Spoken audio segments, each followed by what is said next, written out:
Hello, welcome to the podcast. Hey Willie, how you doing? I'm all right.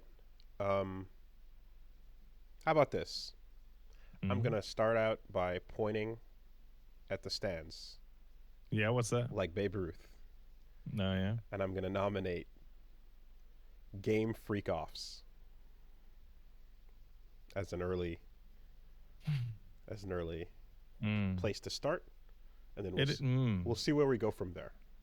Mm. We're just putting soil down, and then we'll see where we go from there. We have to put the I don't seed, want to plant those seeds. and we got to water them, and we I got to don't want to water them we either. we have to see where it goes. But we're doing that. Just a little frame one.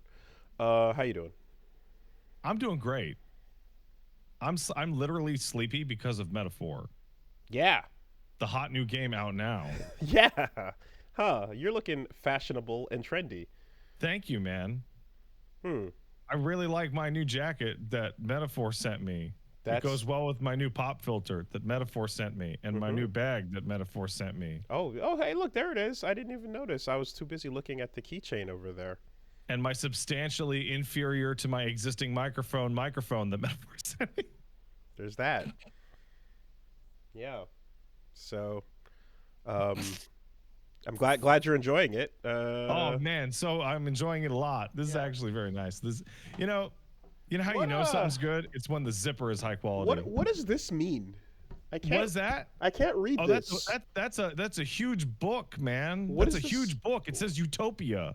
Is that what it says? Yeah, it says Utopia. Thomas More wrote that. Do you know Thomas More is a character in Metaphor? Oh. Gotcha. Understood. Okay. That's the one that's available now for Microsoft PC and Xbox, right? That's right. Yes, that's where it's available. It might be available in other places, but I don't know anything about that. I don't know anything about that. I don't know anything about that. Who would? I don't even know what it looks like with other games controller prompts on it. I don't even know. All I know is that game's pretty cool for the little sliver that I took a look at. So how about that? Uh, Yeah. I all right. took a considerably small, Larger. slightly larger sliver Mm-hmm. over the past couple of days. If that's where you want to start, we could start there. We could start anywhere. Yeah, sure. I mean, we're eyes on the time. What was your, I guess, when you switched over to the full save? Where were you at by this point? Okay, so there's a really fun thing that happens with Atlas games that are Persona and now Metaphor, which is funny because Metaphor is made by the creators of Persona 3, 4, and 5. I don't know if you knew that. The same But minds using behind the date SMT. system, using the date system makes it like really easy to like lock in on like, okay, what can we talk about? Oh yeah, you can just say like September or whatever. Right. So right now I'm in the middle of July. Okay. So 7/14, 7/15. That is pretty handy. Yeah. So the demo runs up until like the first 3 days of free time.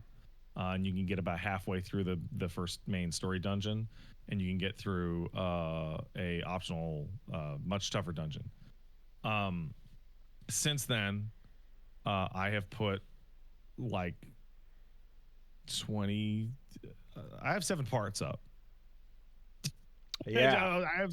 I have 7 Metaphor parts up right now. I don't know what the time is. I think it's like 25 hours in total. Okay. Well, yeah, wait. I've got. I could just look at Steam. There you go. Steam says 19.5 hours plus the demo, which was 8.5. Okay. I've got one, which You've is, got one. I've put the one video up, and So that's I what I'm checked doing. out your thing, and you were like you were hanging out with Grius. Yeah, just in the forest. Little tutorial, like end or start. Nah, the tutorial goes until you're given free time. Okay, so yeah. What's strange about that game's tutorial, and it's kind of a really good example of what's going on with the rest of the game, is the typical main dungeon that'll change and side dungeon that won't change, right? Like Persona 5 kind of thing, is gone. There's big important story dungeons, and there are minor non-story dungeons. Okay. Interesting. And they're all unique. And like some of that uniqueness is in air quotes, because a forest or a tomb or the other tomb or a cave have some serious overlap. Okay. So I mean, I guess in terms of like what my little scraping has been, I unfortunately did not progress far enough to see the cool menus as you would have had to have gone about half hour past where you're at. Okay. So I kind of just got introduced to like I saw a couple of portraits basically, and had your evoker moment, but yeah, I mean, you see Ultima called that like 3 years ago. Oh yeah. Yeah, he said he was on some tweet about Persona 5 like in like 21 or 22. He said, with the way that you're tearing your face off with the Persona 5 mask, I don't know what the hell they can do next other than literally tearing your heart out of your body. Just like lasered in on it. That's perfect. And if that continues for other characters as well, that's going to be fucking nuts. So it's a metaphor. Yeah, it is an allegory. It's a metaphor. But anyway, like, so the nature of this, because I know some people were just kind of confused. So like, well, but just as you're touching on it, I'll touch on it at the same time. Let's touch on it at the same time. Yeah, let's do that. That's yeah. Get away from me, Typhlosion. Hey, we'll get there, man. Or we won't. I don't know. I'm so like, I have more questions than answers in regards to I'm not getting nowhere. All right, that's good. That's cool. We can roll with that, This is an exercise in a decade of yes-anding. And and if you don't do the freeze, every now and then one of us just goes nah. If you don't do the freeze tag, then we're moving on to the next bit. No hot tags here. All right. Anyway, look, touch on it. No. So all this. No. So just to say that basically, like we weren't able to stream the like a session of getting some time in, so we basically had to sit and do what we could after finishing a previous day's stream in offline time. So we did what we could without ridiculous hours, and it was difficult, but time constraints plus doubling up and stuff made it so that we got what we could. A totally different problem where I had to. So I started the demo and I did the demo stream, which Atlas wanted and they paid for it, and that's great. And I was like, yeah, I'll do 2 hours of this demo, and then we'll just I'll just redo that demo part when the full game comes out. Yeah, it'll be great. And then I was messing around with it to get footage for the video that I was gonna make, and the demo just like kept going, and like I ended up getting so much footage that I didn't even beat the fucking demo. Okay, yeah. And I'm like, I can't have the oh fuck, I gotta restart this whole shit on oh fuck. So that's the problem, is that like the thing you have is more than you could possibly use, and the ask is for the tiniest sliver, right? Yeah. Which is also why that video I put out, which is way above what the actual demand was. I was asking, hey, did Woolie's video go up? And people in chat were saying, hey, Woolie's video went up. It's over an hour. And I'm like, they asked for 5 minutes. It was way over what they asked for, and some people are like, why is there weird cutting and jumping around in this? And it's like, because we sliced based on the fact that this is actually multiple hours of session condensed into one.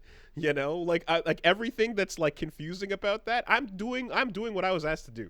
So just that's all I can say on that. Like I'm delivering more than was asked for, and your plate is over full. It's packed with. So hey, listen to everybody out there. This is one of those things. This is probably as bad as it's ever been. We're going to talk probably a good goddamn amount about Metaphor, and I think Metaphor is really good. However, I literally have Metaphor touching my body right now. You do. So with that, and it's also touching my bank account. With that, I hold up the hand gesture for the hashtag, Sponsored ass opinions. This is the most Take it- sponsored ass take it opinion with I think the- I've done in my whole career. Just if I Like- need to, do I need to like put this in the shot somewhere just to Yeah, remind people? The bag is sitting on top of my book box here. I'm pushing All right. forward. All right, so these are some sponsored ass opinions coming in on this here Atlas RPG that we've talked about a couple of those over the years. Oh, this bag is really nice, by the way. Did you know that the inside of the bag has the same pattern as the main character's coat? Oh my It's God! The drip continues to the inside. Incredible. You could never know that unless I told it to you by getting that bag, literally, the literal bag. Incredible. I love when you meet a character that has like a portrait, and I'm like that little lady outside the shop, and I was like, ooh, your jacket, your cape, your design, all of that. Like I like that feel of like, okay, I'm gonna be spending some time with you in a minute. I think there's something. I think something that really ripped me out of it, and just like, okay, this is Atlas's version of fantasy, was like you go into town, like you come out of the desert and you go into town, and one of the first establishing shots of the town while Gallica is talking is two dudes leaning on a wall hitting their fantasy vapes. Yeah. They're actually vaping. Yeah, exactly. It's like, wait, what the fuck is this? And I did see some interesting feedback too, where some folks were like the fantasy setting was actually like bouncing them off of it because it's like Persona's modern day, obviously, and it's like going to something that's a bit more resembling of like other fantasy genres is like a less of an interesting setting choice. And like I get that. I'm someone that like champions originality wherever it I love that shit whenever I see it, and it's when it's a fresh take on something. And we've gone on and about the fucking room in Mass Effect, right? We've talked about the Elcor room. But like I don't have time to get to glaze over the generic fantasy feeling when the first thing that happens to the cat boy that shows up is he gets strung up. Yeah. Like I'm like, oh, okay, look at this fantasy universe. There's some cat boys. These Holy people fuck! Are garbage. Like immediately. Like I think genuinely like the game sets its tone right away. Not just with that, but when you finally have control of your character in the city, you can overhear characters in the background going, ugh, an elder. Disgusting. Everyone is disgusted at you, Yeah. And I'm like, I remember it's hovel. Now, I feel like the bearers, right, in 16 kind of like you felt it heavy in that intro and in that beginning, especially establishing the world and stuff. But eventually you go hide with your own people and stuff, and you start to create a little group of tolerance, and then you go out into these like areas closer to the capital of just absolute like horrendous war crime. And I think and so I think, yeah. Sorry, I think 16 kind of like I mean, they're obviously going for different things. One is like societal stratification and like a caste system, and the other is like that is slavery.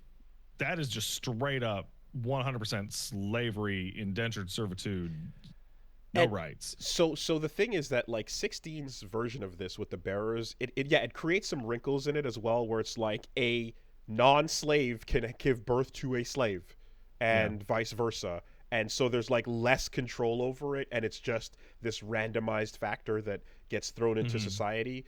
And whereas here you're like, no, what's coming out of your head? So one of the things that like, so Metaphor has your 9 tribes, and they don't get along by and large. And one of the things that the setting like kind of sucker punched me with, it's like a minor detail. No, it's in the tutorial. Is that it's in the demo. So I'm going to talk about everything that's in the demo, like completely free and clear, because that was weeks ago. You run into somebody who's a halfie from 2 tribes.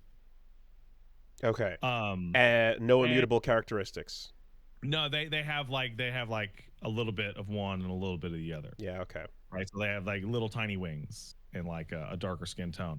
And like that character like weirded me out because the rest of the setting is so overwhelmingly like uniracial between each other that I didn't even think that these races could actually intermingle. Okay. So Like, it's so rare. I think I've only seen 2 characters in the whole game that are like that. so this is where I have to point out. Do you know Saga at all, the comic? I must No, have I brought don't. it up to you at some point Yeah, I over know. the years, but it's really good. It's one of my faves. It's excellent. But it's literally a story where a winged magical people are at race with are at war with Alfiers are at war with a horned people. Yeah. And little do we know that, like, oh my god, they can actually have a baby together, and people on both sides are like, ew, you Ew, mated with a gross. what? And like the whole story is actually about exactly this in this type of way, but it focuses on the hybrid character as like the child. Would you say that that's a metaphor? I would say that it is. Yeah, it's actually allegorical. Yeah, and you focus on the couple and then the child, and that's your main characters. But like, it's so like the literal knife ears and horns and winged bit is like Man, those exact traits have one of been the used first in this lines way. of dialogue in the game is calling the redheaded elf a knife ear, and I'm like, oh, this is what we're doing. We're doing this here. And like, even if you're like, I don't know the history of what's going on, but you're like, also you guys are like backing Griffith, and like that was really really quick. Like that dude walked and turned his back to the light and gave his staircase monologue like right away. I think it's wild how so you're talking about Lewis or Luis as he's pronounced in game. Took no time. It's really funny to see like how he is just literally Griffith. Like he is a 1-to-1 copy over. But he is also a 1-to-1 copy over of your friend and mine, Lewis Cipher, from the Shin Megami Tensei series. Are we even going to like? Yes, we're not. We're gonna change the last name. It's the same dude again, man. It's a metaphor. Literally, his name is Lewis. Yes, and for if there's a little bit of Legend of the Galactic Heroes in there with Reinhardt as well, the man who wants to seize the universe. But yeah, a big dreamer. A big dreamer. That's the inside of this coat's even nicer. Oh my god! It's all the archetypes. He's reaching high. He's aiming for big things. Yeah, it's quite funny because a lot of the time when I'm especially like aware of this because over the years when I actually analogize things and compare things to things I know and stuff, and there'll be times where it's like, don't trivialize this new thing by just making it feel like it's the copy of the old thing or whatever the case is. And you want to like give it its own space and respect and stuff. And here they're like, nah, man. Don't even remotely fucking give this its own space. Okay, so this is a gut feeling. I have nothing to back this up other than my own gut. I have a strong suspicion that Atlas was worried that this game would not do the numbers that it's doing now. It's doing extremely well. It's doing very well. Because it did not say the words Persona or Shin Megami Tensei on the box anywhere. It didn't. Because they went really very hard with their sponsorships and social media outreach. And they're like, I want you to fucking say the words Persona over and over and over again. You got like literally like P3 Reload just dropped. You got your blue-haired main pro tag with the thing going, and what about your gray-haired guy with the yellow coat? Yeah, he hasn't talked about protein, but it's fine. He's cool and tough, And like you were hanging out your with transformation. With Makoto, you're hanging out with you. Incredible. We have another tall, foreign-sounding redhead. Your starter transformation has like the shoulder joints and hips you know, of We're gonna hang out with a your starter weird dude in a persona. blue room, and he's gonna tell us all sorts of mysterious shit and help us fuse our archetypes. Yeah, like, nah, dude, you know what this is. You love it already. Shut up. Yeah, I do. So what I could say now that I got my whole leg in it, those characters, superficial similarities to existing ones, fade away, and the cast of Metaphor so far Okay. is in the running for like one of the best casts that Atlas has done. I have not run into a party member that I did anything less than love Okay. so far. That's awesome. All of the bonds, they're called bonds. They're not S-links. They're not confidants. They're just bonds. Are great. They're fucking awesome. And they're shorter. They're significantly shorter. There's 8 instead of 10 now. Nice. Okay. Like on a tone basis, like it very quickly grows into its own very weird, very different thing. Yeah. I mean, all jokes aside, though, like personality-wise with these characters, I'm especially aware and have developed a somewhat hypersensitivity to seeing a character hairstyle and not necessarily just going, "Oh, this thing," because again, somewhere between the Three Houses video and making a crack at Sasuke hair showing up on Noctis, I don't want to have that happen anymore. But I'm sure within a number of interactions, these characters come into their own. I'm curious what the crew size is going to end up being, though. I could tell you right now what the crew size is going to be. It's going to be one person of every tribe. Okay. Like as you go along, it becomes incredibly obvious that that's how it's going to play out. Okay. We got to unite together to defeat the racism. To stop discrimination. I can't wait for the part where you have to stop the discrimination in the hearts of the people by kind of giving into it a little bit.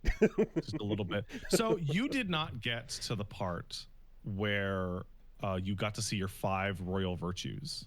No, I didn't. So if we're going to talk about Metaphor is a fantasy version of Persona. Let's just skip like 30 minutes of conversation and just say it's Persona 6, but it's in a fantasy setting. Yep.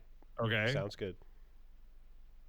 So you have your 5 royal attributes, which are, you know, academics and courage and shit like that. Courage and wisdom are pretty self-explanatory. Eloquence is pretty self-explanatory. Imagination, okay, that's something a ruler would need. But then the third one is tolerance. Yeah, you start off the game intolerant. You are listed as inflexible. So these stats and the basis of this like is all set up because besides just being fantasy Persona 6, there's a like race for the throne element to so the core in the world. The core of the game's call to adventure is that with the king dead, the king decided to make a fancy little magic spell that would force a snap election for the new king. Under threat of magic, can't mess with the election. And as a result, everybody from the guy who wants to abolish taxes to the lady who's just trying to join the election to shill her family workshop to the guy who thinks ugly people should be executed are all in the running for, I'm going to be the fucking new king. Yeah. so your stats start based and you have to invest to become cringe. Is that what? Yeah, that's right. Yeah, you have to level up your wokeness. I swear to God. Invest and the in cringe. way you do that, the way you become tolerant is exclusively through hanging out with some of the lesser, shittier tribes. Oh, okay. Like you hang out with the Mustari or the Perippus, the dog people or the people with the cages on their head, and you hang out with them, and your character's like, I don't feel like barfing so much anymore when I'm around them. That is quite that's my okay. I'm like from they'll take a mortal blow for you to like they will not throw up in their mouth at your sight.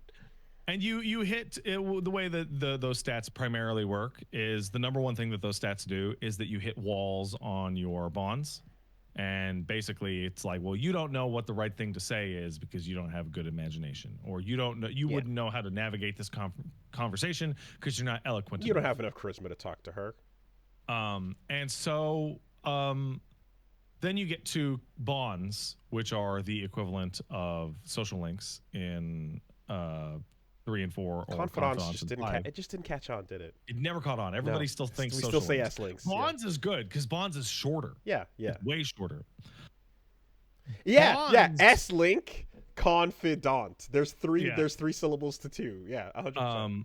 Bonds are a massive step up from all of those systems. So here's what happens. You go hang out with, let's say you go hang out with Leon. You hang out with Stroll, right? And you're like, Stroll, it's really sad about your hometown, blah, blah, blah, blah. What do you want to do? You're a noble, blah, blah, blah, blah, blah, blah. And you have your little dialogue choices that you choose to make Stroll like you, more or less, right? So when you pick the right one, traditionally you would get little points up. And that would increase the likelihood of getting his rank up the next time you talk to him, right? And you would have to bring in the right persona, the persona that would be like Chariot, right, for Stroll, right, to make sure that you get the most amount of points, right? So you don't have to bring in anything of note. And if you are hanging out with someone, the bond is guaranteed. There are literally no filler hangouts ever. Oh, okay. Ever. Okay. So if you're like Gallica is ready to hang out, I'm gonna go hang out with Gallica. You are going to level that up every single time. So I think that Persona games, because the calendar has to follow a school year, and you have to have things that people know, like festivals and summer matsuri. Kind of got to spread it a little bit. Yeah, you're gonna switch to your winter uniform. The calendar has to dictate the pace to some degree. Whereas here you're just doing whatever the fuck you want for whenever you need to. So that's good. That's a smart thing. So you hit the D-pad, you go, does anyone want to hang out? Is anybody willing to hang out? And you go, yeah, these people. You need to go talk to them. Bond up. Okay. Also, the bond upgrades are all really good. Like, eventually you can unlock the ability to see what everyone's bond upgrade is going to be in advance. Okay. And I went down all the ones that I had, and every single one, I'm like, ooh, these are really good. These are all excellent. So far, I have not encountered anyone that would be like the reporter from P5, where I can't even remember her fucking name. Where you talk to her days. And all of her upgrades are dog shit because they're all about like minimizing the fucking alert level in a dungeon. Oh yeah, her name was Oya. Okay. So instead, what they do is they give you shorter time limits to deal with. Okay. Because travel time to reach locations is now a factor. Okay. So the basic deal is that it works. So I'm at the second town right now, and I was given a 17. Was it 17? I was given 2 weeks to get ready for the dungeon of note, right? And so things that I did was I went and hung out with non-party members. And then I went, okay, rank up, rank up, rank up, rank up, rank up. And then I'm like, oh, instead of having like mementos off to the side as like the persistent dungeon that you would go through for every time you had downtime, now I got 4 different quests to 4 different locations that are like, you got to clean out these goblins. There's a fucking ring you need to get out of this skeleton-infested shithole tomb. You need to take out this gigantic worm in these caves that's been attacking people.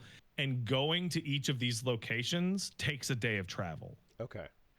Does it continue the like design element where it's like, we expect you're going to work on clearing out these dungeons and in like multiple steps at a time, as opposed to just like going for it in one day in every shot? single thing. Okay, because that's how I played Persona games as well.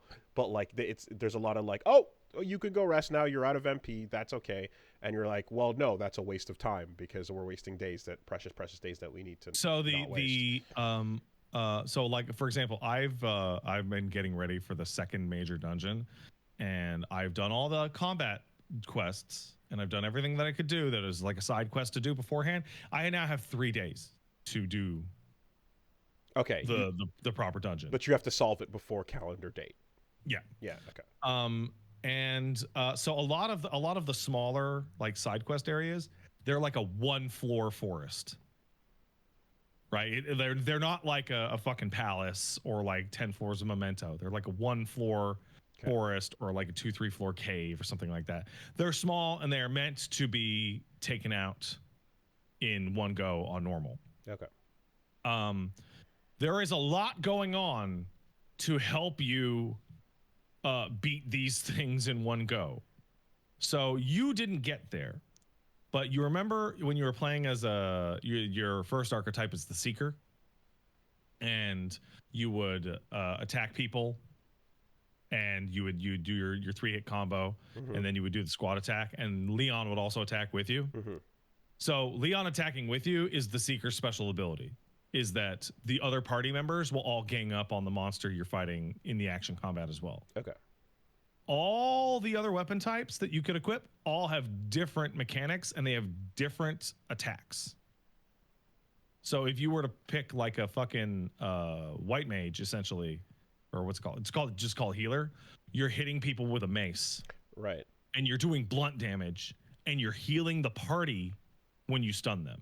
Right. Yeah. And last time you mentioned there was a way to get back MP as well. Yeah. The mage line, when you stun enemies on the overworld or kill enemies, you get an MP back for the whole party. And someone in the chat says it's 1 MP per, so it's really not that effective. That's why there are 2 other factors that go in. If you are 3 levels above an enemy, you don't even fight them. You auto kill them on the fucking field. And I have had some of the smaller dungeons turn into Dynasty Warriors style action levels as a result, because I came in 3 levels higher than literally every single enemy in the dungeon. So I am just fighting them like an action game. Replenish your MP. Yeah. Yeah. Okay. And if you go through some of the larger dungeons, what you can find is there are enemy generators. Oh, wow. Yeah, okay. And there are like crystals that will just spawn the lowest level enemy on the floor. Okay. Infinitely. Last story. And the game's like, you should really destroy that to stop enemies from spawning. And what I hear is I should stand in this circle, yeah. For like 5 minutes. Yeah. And just spam the AoE on Wizard and get my entire party's MP back to full. I think Last Story was the most blatant version of that I recall, where it was just a fountain of grunts popping up before the boss door, and you're stabbing things that are sticking their head out, and leveling up and going like, okay, now open that door, you know. Like you later unlock the merchant class, and the merchant archetypes deal is that when you stun or kill enemies on the overworld, you get double what you were going to win out of the fight for cash. Okay. Wow. So right now I'm running around in a dungeon and auto killing people by hitting them with my abacus because I'm too high a level, and I'm getting 700 reeve every single time I do it. And so I ran 2 circuits of that, and now I have like 250,000 reeve. I can buy anything I want. So I heard as well, so that like you going down does not mean the game is over. Nope, your main character continues. Can totally go down. Now, are the other party members comparable to you at all, or are you still just an absolute beast god by comparison to your team? This is something that's really fun. So when you get a new party member, so I got the 4th party member yesterday. So you've been leveling up your archetypes and you've been leveling up your character, right? And when a new party member starts, they start with a couple levels in their personal archetype, right? But so like I rolled in with Will Metaphor. That's his name in English. And he was maxed out on merchant, and he had like 15 levels of seeker and 15 levels of healer and all this shit, right? And then I got the 4th party member, and they started with 4 levels in their archetype, and that's it. So they were way behind. Like they were like a dozen hours behind. And the solution that Metaphor has is that I maxed out Merchant on Will, and I maxed out Warrior on what's his name, on Leon Stroll, right? When you hit cap on an archetype, you still gain XP, but every time you get 1,000 XP and would gain a level, you instead get a item that is worth 1,000 archetype XP put in your inventory. And you can use that on team members. You can use it on anyone. Oh, interesting. Okay, because so like the fourth party member starts way behind. But I go, well, I have my 3 party members that are maxed out on Merchant, Warrior, and Knight. I'm just gonna not move them off those. Okay. And now I'm dumping 400% experience into the fourth party member. And now I fucked up. Now they are way ahead of the rest of the cast. Okay. Because I just dumped all those items into them. Interesting. That's a smart way to do it. In SMT5, you get like XP items that are only usable on the pro tag and those that are only usable on demons, right? So there's a distinguishing between you and your party members. But here, like the stuff from you is compatible with them is big. Yeah, it also creates like these situations where like, let's take Knight. The upgrade to Knight is Magic Knight. And that, unlike most of the other archetypes, requires 20 in Knight and 10 in Mage. Like, it needs them from a totally different discipline, right? Well, my Knight didn't have any levels in Mage. But I had fucking Heroes Leafs. So I just switched them over. Pop. Gave them 5 of them. And now you're level 10 Mage, and we can switch you right over to Magic Knight like that. Nice. Yeah, because, like, I remember the discussion about, like, XP share in like Pokemon and stuff from back in the day, and you know that could be an imbalancer, but like the need for it is something that they're trying to address. But how do you make that more? How do you work that kind of thing out? And I think something like this is quite nice, where it's like, hey, you get refunds, you get change, you know, and you can just use it as at will elsewhere after you've hit the requirements for something, like giving you the freedom for how you want to spend that, as opposed to like just automatically doing it, for example, is a lot more customization to that. I think that's pretty sick. The other thing about enemies that you auto kill on the field give you basically no experience at all. They give you a tiny amount of experience compared to what they normally would have. So what ends up happening is, like, I got way out ahead in terms of levels on this section. And so most of the little micro dungeons I fought, I would auto kill the generic mobs.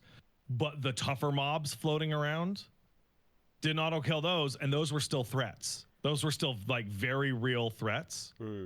And I was way over leveled for the first major dungeon. And what ended up happening is that I slept through the first half, and then I got to the second half of that dungeon, and all of a sudden the enemies had been kicked up 2 levels, so I could not auto kill them anymore. And because I had essentially earned nothing off that first half of the dungeon because everything was getting auto killed, the dungeon like slid into the difficulty quotient that it was supposed to be. And levels take escalating amounts of experience so that your party will eventually, like, I started, you know, this guy started at a higher level, this guy started at a lower level, but over time, because of the way their math works, they all just kind of even out to more or less the same.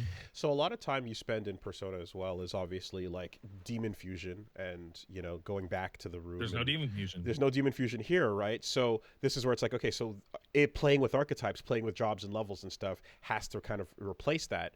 In SMT, you also spend a lot of time shopping for yourself, right? You're upgrading your own personal abilities, and it's not as in depth as demon fusion can get, of course, but like there is an amount of time you can spend, you know, like locking in on that. Does this system compare at all to Absolutely. Like, yeah? So there are the 2 main things that happen is you can change archetypes at any time on your main menu. Right.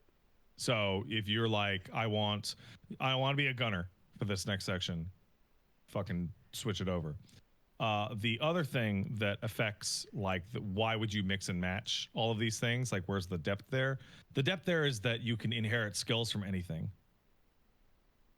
So you can level up Merchant to maximum, and then you can put consumables are 20% stronger as your passive effect on Warrior. And all of a sudden, your warrior, who has no healing spells, is actually a passable healer with just like medicines. Mm-hmm. Yeah, like so I remember when again we following up from last week's discussion on this and kind of looking at it here, it's like it sounds almost like, you know, a job system sphere grid kind of thing, right? Yeah, it's a job system. It's closest analogy that I can think of is like Final Fantasy Tactics. Okay, yeah. Is like, do you want to level thief so you can put steel on your mage? And so I guess this is and so with like, are all your like because when you're fusing demons, that's where you're getting your like your Zeos and your Bufus and your Aggies, etc. Yeah. Are all of these classes like sharing enough like, you know, sort of middle abilities, or are you kind of getting No, stuff they're all very unique. Okay. So like, for example, this is a pro tip. Blizz, the spell Blizz is like fucking half of all enemies are weak to Blizz for like the first 20 hours of the game. Like it's so much better than the fire or lightning equivalent. But Blizz requires mage level 2. And that's the only place you can get it. So what does that mean? It means I took every single fucking character in my roster and made sure they got to mage level 2 at least, so that I could put Blizz on them just in case. Especially the melee fighters that are like all physical attacks. Because you run into a lot of enemies that are just completely immune to physical attacks. Okay. And if you get an attack blocked or repelled, all your turns just evaporate. And as you're changing archetypes too, like, is equipment mattering in the sense that, like, you know, in other, again, in a Persona game, you kind of you just go from one gun to another, one weapon to another. And that one's a bit stronger. Matters a lot. But here you have a team of people that you're like, oh, if I have like multiple mages and I don't have enough stabs that. So the way that I have managed that is by never having two classes of the same type at the same time. Okay, so everyone can pick up. Because when you switch to them, it goes, I would like to equip all the strongest equipment available right now. Yeah. Though there is a third wrinkle to this system, and it's called a synthesis attack. Different combinations of archetypes can do dual techs. And they are unique between all the different ones. So and they do allow for weird combinations. There is a triple tech that requires 3 mages. Hell yeah. Nice. And you can do it as soon as you have 3 mages, and it's like a severe fire attack. Okay. So they incentivize you going for specific builds as well. That might seem weird. So like, I really love Merchant, right? But my Merchant doesn't have any of. I have Merchant unlocked. I don't have any of the archetypes, not even one, that interact with Merchant. So Merchant never has any dual techs. Okay. And the other thing, the way that synthesis attacks work is really smart. The way it works is I go, hey, I am a seeker, and I would like to do a move with the knight, right? So I'm going to hit synthesis attack, and it's going to say, hey, the knight over here is going to give me their turn to perform this attack. But if it hits a weakness, it will count as if we both hit that weakness. So it's a double press turn. So you will get a double press turn off it. Ooh, that's the good feeling. And that's the neuron MP, activation. Okay. It will use MP from both. Okay. So you can have like Knight and Warrior that don't use a lot of MP, but you can use them as fuel for synthesis attacks for the others. But if one of the two has already acted, then you can't do it. You need enough spare turns. Oh. And neither of them can be affected by status effects that would slow it down. So even if one of the two has already acted, but you have enough spare turns, you can still. Okay, wow, well, that's very generous. It works really well. It works really well. There's a lot going on.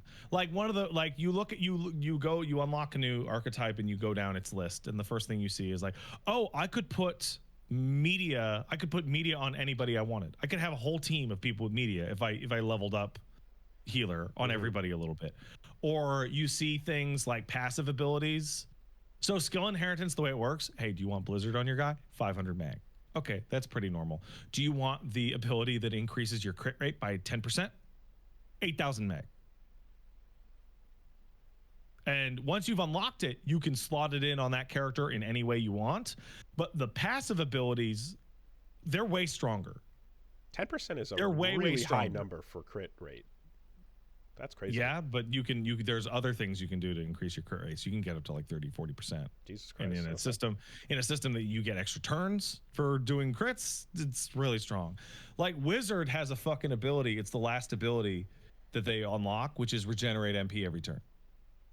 Yeah. Okay. Yeah. And something soul. I see that and I'm like, what is that gonna be? Like fucking 20,000 mag to unlock?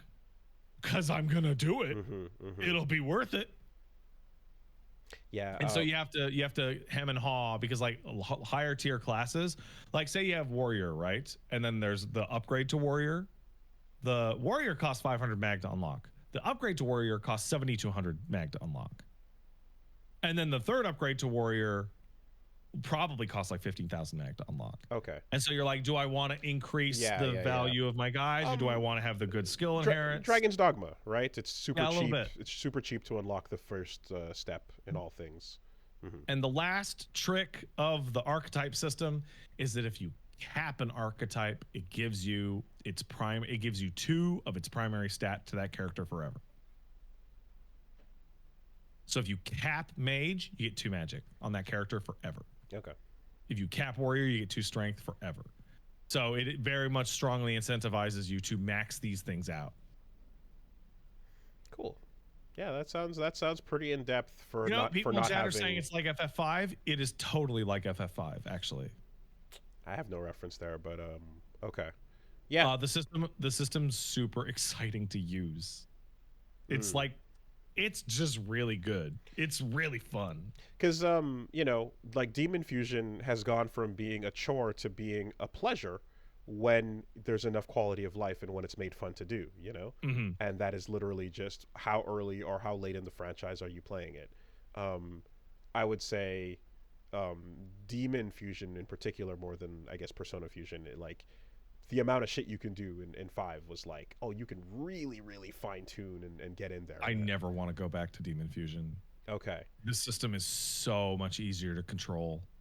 Yeah, it's going for a different thing, with your monsters, but ultimately, by the time we got to 5, I was like on the complete opposite side. Whereas I remember in P3, it was like, this is the worst ever. I'm just going in and out and in and out and in and out until I can get the exact move list I want. And by 5, it's like, it's a pleasure to kind of go do it, But yeah, building up your characters and just having a freeform time spent like individually customizing is that, yeah, I'm like, that sounds interesting. Okay, cool. The system, I thought the system was really good when you run with 3 characters for a long time.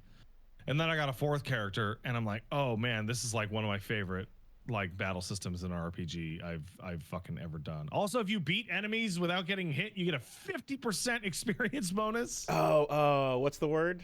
Unscathed victory. Yeah. And if you fight enemies during really bad weather, you get another 50% experience bonus.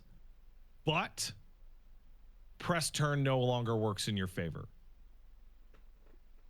Okay. It only works against you. Interesting. Okay. So it is much more difficult. Okay. Yeah. Fucking interesting, man. It's very cool. And like with this thing being, selling quite well and stuff, and like, okay, so now we've started out this franchise, like, is this are we looking at like an Injustice MK situation? Do you alternate your Metaphor and Persona or SMT releases? Well, Metaphor doesn't seem like it would be a franchise. It seems like Metaphor is more like, we're gonna do weird stuff sometimes. I would not write off the idea of anything successful not becoming a franchise in this day and age. That seems insane. I like it a lot. I think it's really cool. I think changing the way the stats and the confidants work to, it always succeeds. Like, yeah, you have way less time. The calendar's like 4 months. Like, you have way less time. But it's dense and matters. But every single thing you do always succeeds. So there's no hemming and hawing. It's like, I would like to go hang out with Maria to level up the healer archetype. I'm going to go. Okay, I leveled up the healer archetype. Done. No failed steps. Yeah. Cool. Hey, I got to take a quick break and help with something. I'll be right back. And I mean right back, like 2 minutes. BRB.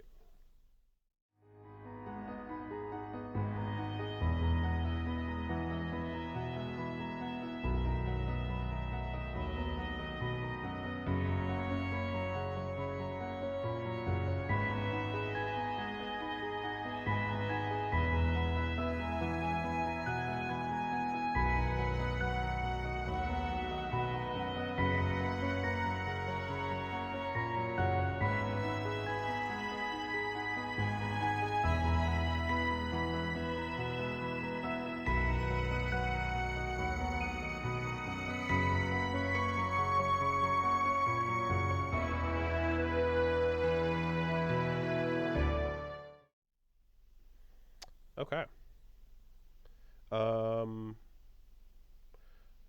Also, the music is like the best. Esperanto.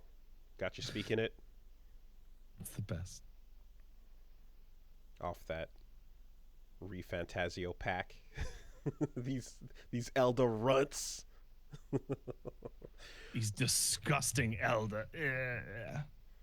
I also really like this twist of Gallica is your Mona equivalent, and instead of telling you to go to bed, she's like, "Hey, wake up! Wake up! I want to have a conversation with you in the middle of the night. Hey, wake up!" Yeah, she's all right. You got a little because I'm like, okay, if you're gonna walk around with a pixie, my previous comparison point was the SMT5 one.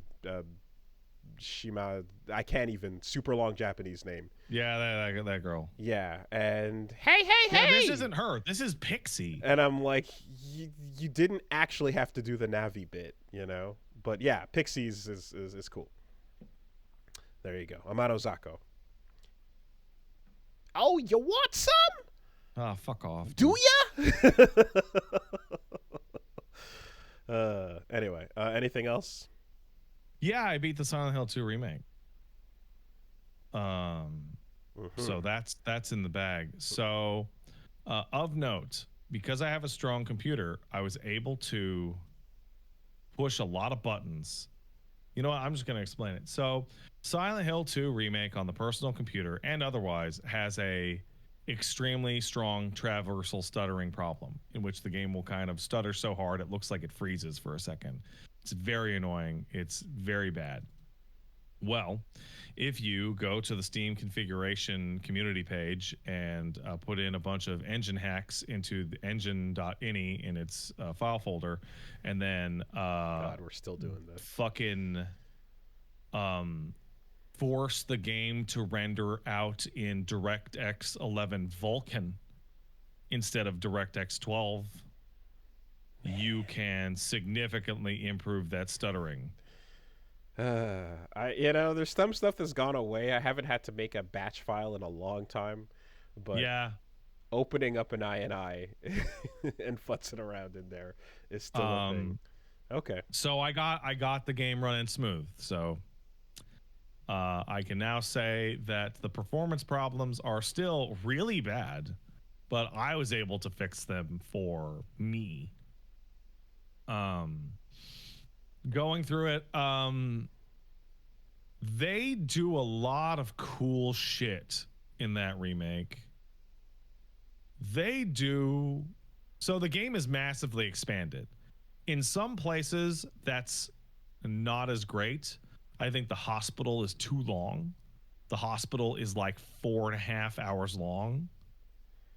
It's the longest part of the whole game. What percent increase would you say it is? It's like twice as long. It's like twice as big. Okay.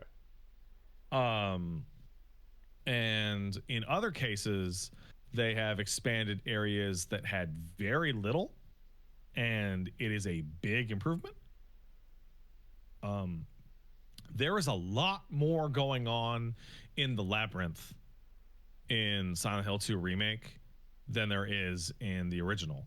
And when I was looking up certain things for the labyrinth and to like room numbers and stuff like this, I found people theory crafting about that shit in the original game on GameFAQs in 2008, and realized that Bloober took those like little pieces that were implied and expanded them out, and they're still implied, but now there's just more to bite into now. Okay. I don't remember how long I spent going through the labyrinth. It's pretty short. Okay. It's mainly like a straight line, and then you go into the basement and do a loop-de-loop with Pyramid Head, Got the and then you sword exit out. It's been turned into like a proper zone in the remake.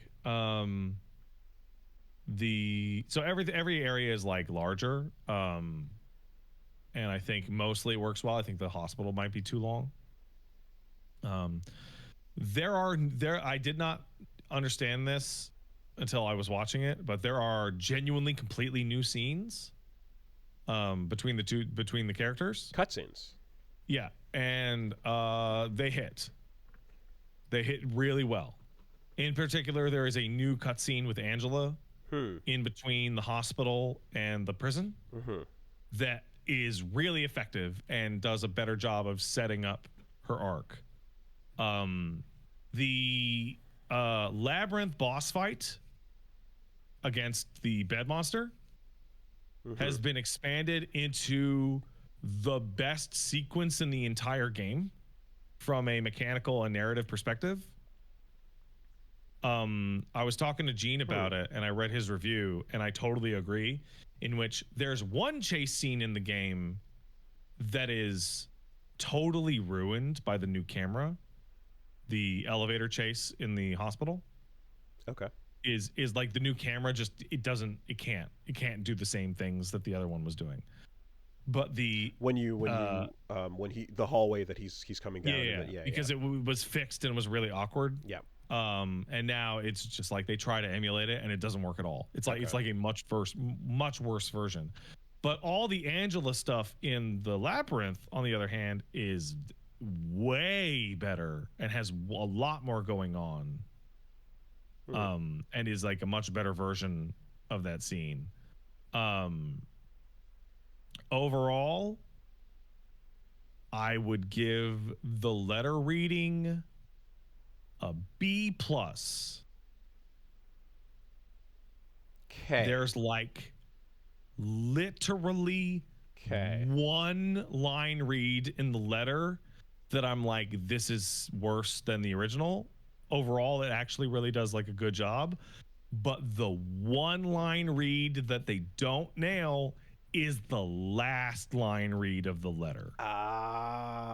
You made me happy. Okay. Yeah. Okay.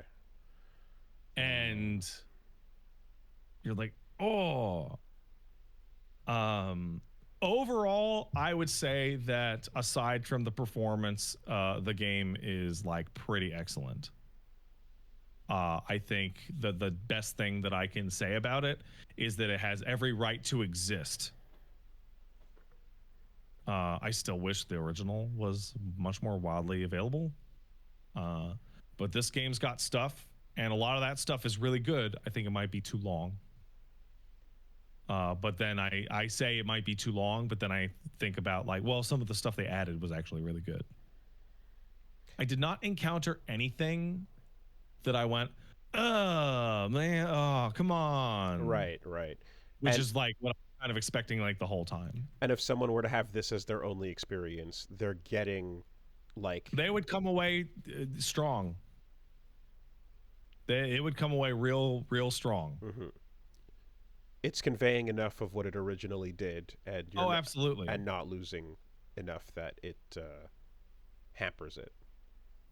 Okay. I think it's pretty great. It's a million times better than I expected. I expected it to be interesting. That's what I expected. I expected to see like a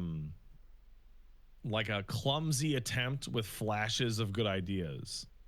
And instead, what I got was a bunch of good ideas with flashes of clumsiness.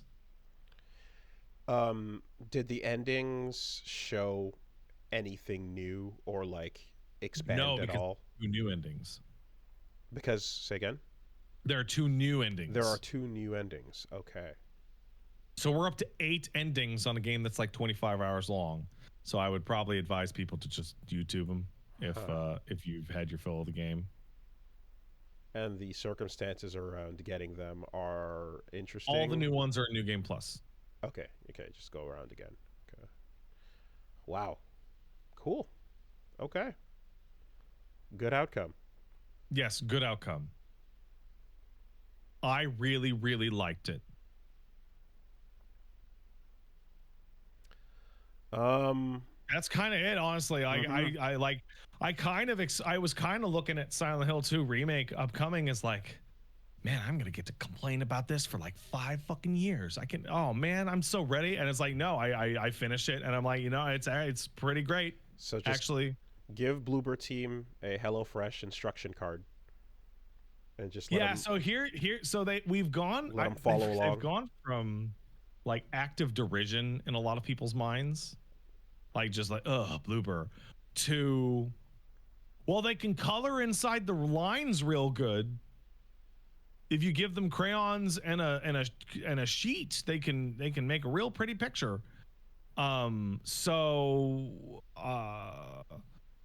I would say that they should start working on Silent Hill 4 right now instead of doing a new thing.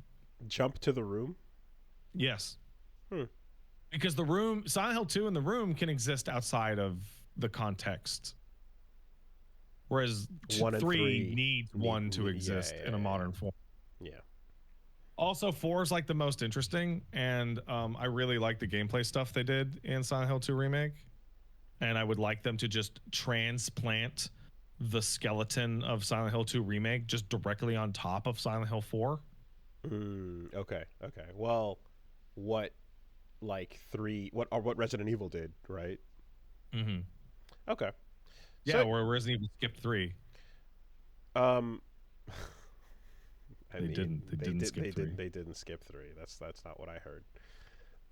Okay, so yeah, they can basically, if they're making money, they can become a Blue Point style company. Yeah. Interesting. What else did I do this week? I played Metaphor. That's what's going on. I fucking played Metaphor. Okay. I'm looking at my video producer tab and it says Metaphor, Silent Hill, Metaphor. It's good. It's really good. Imagine a world where there are no Elda or Horned or Alfeared people, but it's the future and everyone is born without magic and everything is fair and everything is equal. Where the fuck is that Metaphor? Because that ain't here. I gotta be super real with you, because where the fuck are you describing? You showing me a city? Are you out of your mind? you reading another page of the Utopia book. They show you like that parchment like sketch. Yeah. And you always, when you get a new party member, you read a page with them. And you're like, oh, can I see your book, right? And like every time it comes up, like it starts to kind of sound like maybe like our neck of the woods, and like every page you read is like, oh, you fucking wish, man. Like, oh, you're fucking kidding me with this shit, right? Yeah. Well, it's the hilarity, because it's like in the background, the fake world we created is the metaphor of the fucking horrendous shit in real life. It's a metaphor. It's a metaphor. You're watching the fantasy metaphor, and then in the fantasy metaphor for real life fucking racism, they're reading a book about what might be our world, but everything is great and fair and utopic. So good. You know, it's against the law to discriminate by place of birth or creed. Oh man. There's like a really strange takeaway, like in a very early discussion. I think you saw it when you hang out with Stroll and you're about to go up to the fort. one of the options is like, he's like, oh, you're reading this book, it's like a fantasy, and he's like, yeah, and you go, yeah, it's a world without tribes, and he goes, oh, that must be great. And I'm like, what are you guys actually saying? Because it sounds like you're saying if there was only one tribe, that everything would be solved. Like, no. The book is not about the planet Earth. The book is actually just about Japan. That's the utopia. Well, I mean, if you look real carefully at the game's intro, it's actually really clear it's about Japan. Yeah. You know, you see the vending machines, and like I'm pretty sure I saw a Lawson in the painterly shadows of that one screenshot. Oh fuck yeah! Don't worry about the other shit we're talking about here. Oh man! All right. I gotta help with dinner for a second. I gotta help transfer something to an oven, so I will be right back if you'll excuse me.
You just mumbling. It's a metaphor to yourself. I've been saying it a lot. It's really funny to me. I think it's really humorous to just tell things that they're metaphors. See, the problem for me is I keep trying to get, like, I only get to 3. I get to simile, allegory, metaphor, and then I run out of words. Yeah, that's pretty much it. Those are the ones. So it's more like Meta 3, really. Yeesh.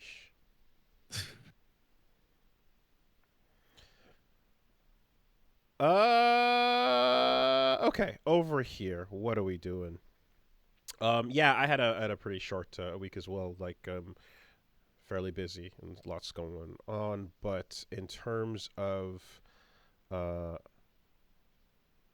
terms of games and other things, went to them hinterlands in Shadow of the Erdtree. So The just that, Hinterlands. yeah, it's just that little area top right where you basically go to the second finger, like graveyard area kind of thing. And that other area that I'm being informed you did not find. Okay. There was a falling star beast, which was like, hey, what's up, buddy? Haven't seen you in a minute. And I guess part of that was also the wrapping up of the little church, which leads to Thingy Mommy. Mm-hmm. So sorry about that last week, man. I apologize. Yeah, it was cool. Yo, that thing's gross. Yeah, what a nice like. It didn't need to exist, but I do like when a character or boss shows up that is like, well, this brings a lot of the lore together, right? And it's like, oh, all of these are from this, and this is awful. Yep, and this is connected here, and this is just it's a nice little like point to tie all your string to on your Pepe Sylvia board, right? Yeah, if you were unclear that the all the fingers and all that shit was from fucking space, here's the crater that this one landed, and here's the crater that the other one landed. More importantly, I would say is the like here is the radio system that explains the direct how and why the great not why, but how the greater will passes its will on. And this is the antenna. Here's the antenna, and here's how the antenna breaks down into these fingers, and here's how these fingers spread out to these places, and then these people interpret what these fingers say and do, and so on. Like it's like, okay, it all directly comes straight from that connection point.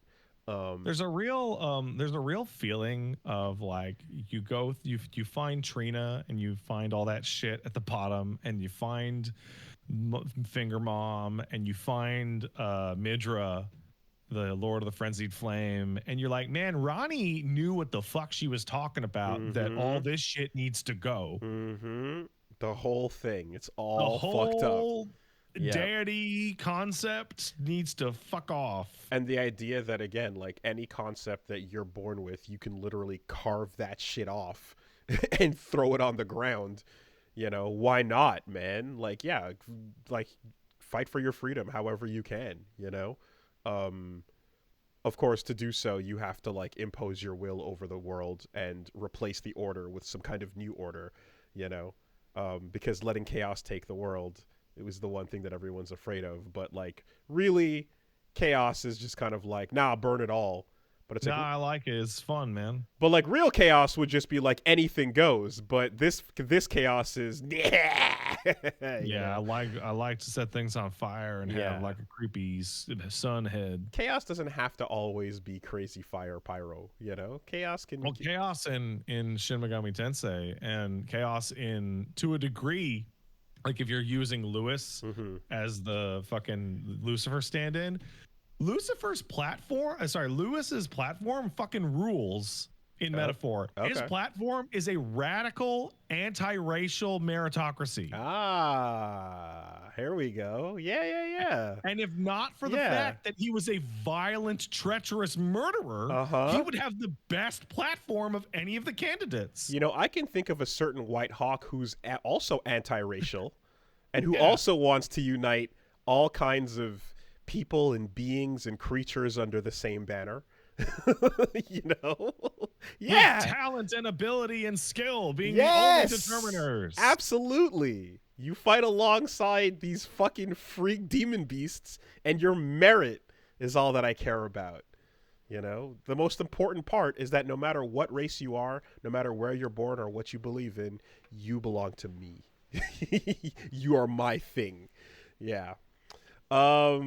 That's interesting. Yeah, we'll more on that.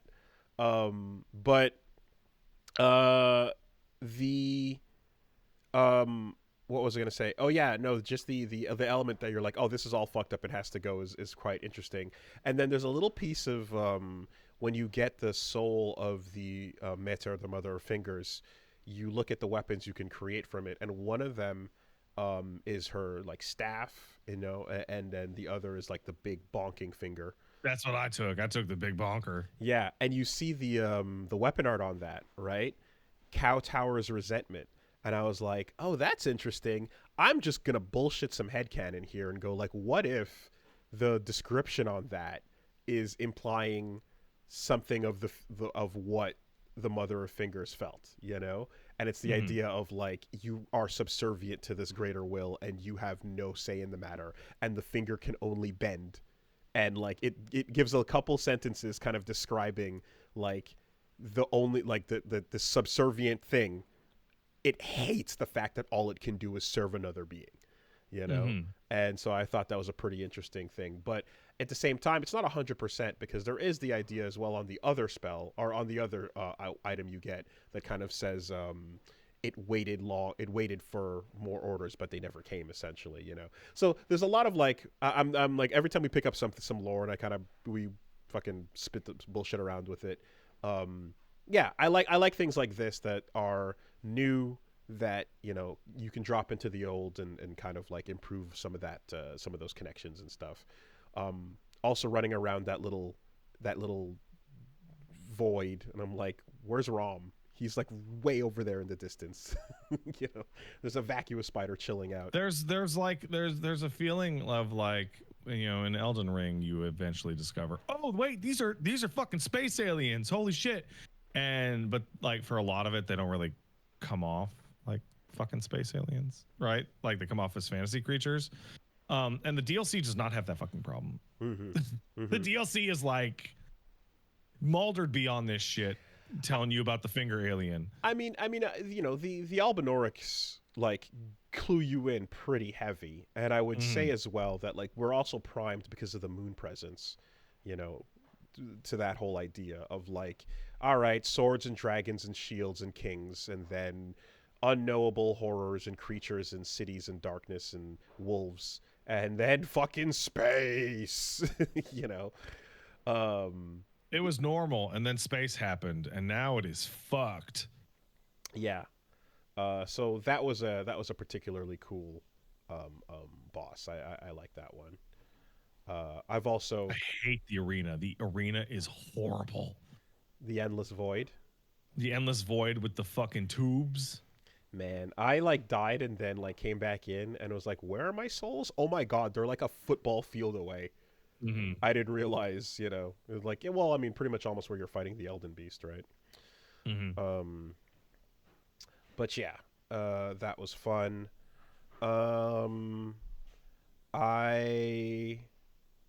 We have we have begun what is, I guess, called 1-4, and we've crossed in Phoenix Wright the Kansai Mason-Dixon line. Yes. And we've met Lotta Hart.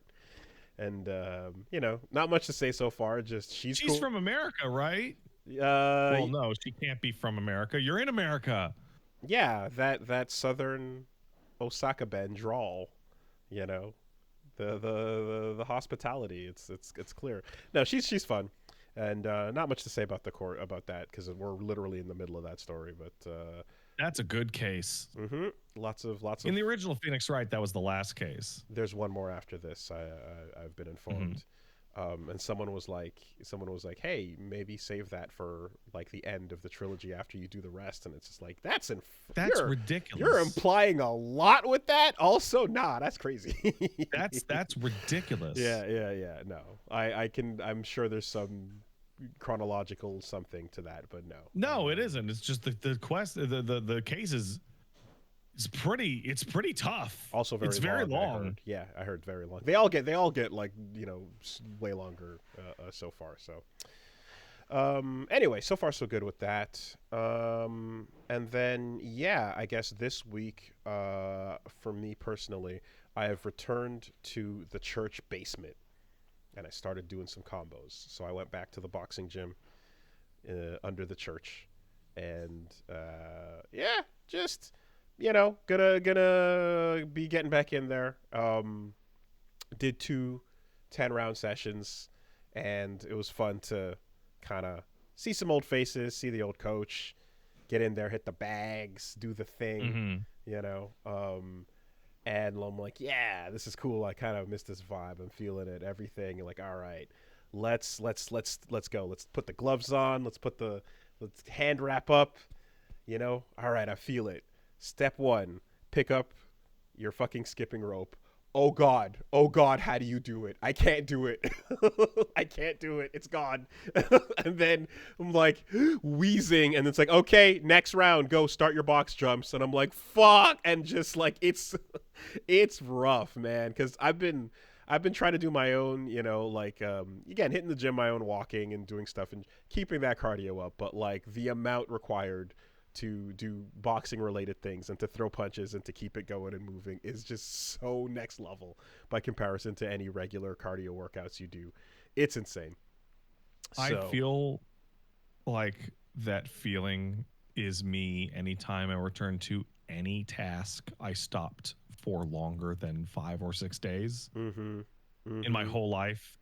If on the times I've taken trips or haven't streamed for a week, like because I've been ill or whatever, I come back and I sit down in this chair and I'm like, what the how do I even turn this shit on? What the fuck am I doing? Every single game that I play, when I sit back down the next week, I have to go, wait, how do I play again? And if God forbid a week has passed extra on it, I'm cooked. I'm done. Like I cannot do it, I can retain what is in front of me for a couple hours at best until it's completely evaporated. So even as as much as I can say like, oh yeah, some of the movements and stuff started to come back a little bit by the end, and I did 2 of them, and that's what I could fit in with the week schedule and stuff. Holy shit, man, is my body paying for it? My legs are currently still on fire, like days later, and conditioning just leaves right away. Conditioning leaves and age fills the space. No. Yeah. So I decided to work out by lifting a 25-pound object that's increasing onto my shoulders and over my head about 1,000 times a day. There you go. And it gets heavier every day. It does. It's an ever-growing kettlebell. It's pretty impressive. Then once you start getting those swings, oh man. Yeah. So anyway, no, that's just a fun, painful reminder. Anyways, what's your schedule looking like this week? My schedule looks like this week over at twitch.tv/PatStaresAt. Tomorrow evening, I'm going to be checking out UFO 50. Yeah. And then Wednesday is Metaphor. And then Thursday is Wizard of Legend 2, which is a sponsored stream, and more UFO 50. And then Friday is Metaphor, and it's probably going to continue between UFO 50 and Metaphor for a bit. Okay. Because those are both real juicy. They are.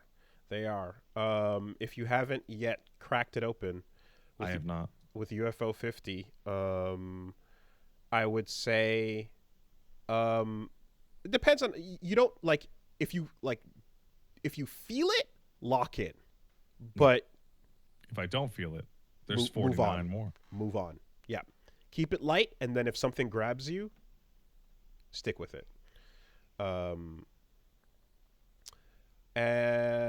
Also, some of them are real, but still a lot. Like there is at least 2 silent turn-based like strategy games in there that like you can just be sitting and making decisions on your turn, and there will be no noise on the stream. Oh, that's awesome. You will just a silent stream will be occurring. Oh, that's great. As you're staring at a stage. I love that. That's awful. So just be warned about that too. That's good stuff. Is something wrong? Is it broken? Nah. Anyway. Yes, I will be having so on Tuesday, gonna be doing some Elden Ring, and then we're gonna come back in with some more Phoenix Wright on I think Friday actually. So I'll post a schedule on Wooly versus on Twitch and on Twitter. And over on YouTube as well. If you haven't checked it out, you can check out the Metaphor video that went up. It's only on YouTube. It's not on my the Twitch VODs at all. So catch that there if you can. And some highlights over on Wooly versus the algorithm as well. All right, let's take a quick word from our sponsors. I love sponsors.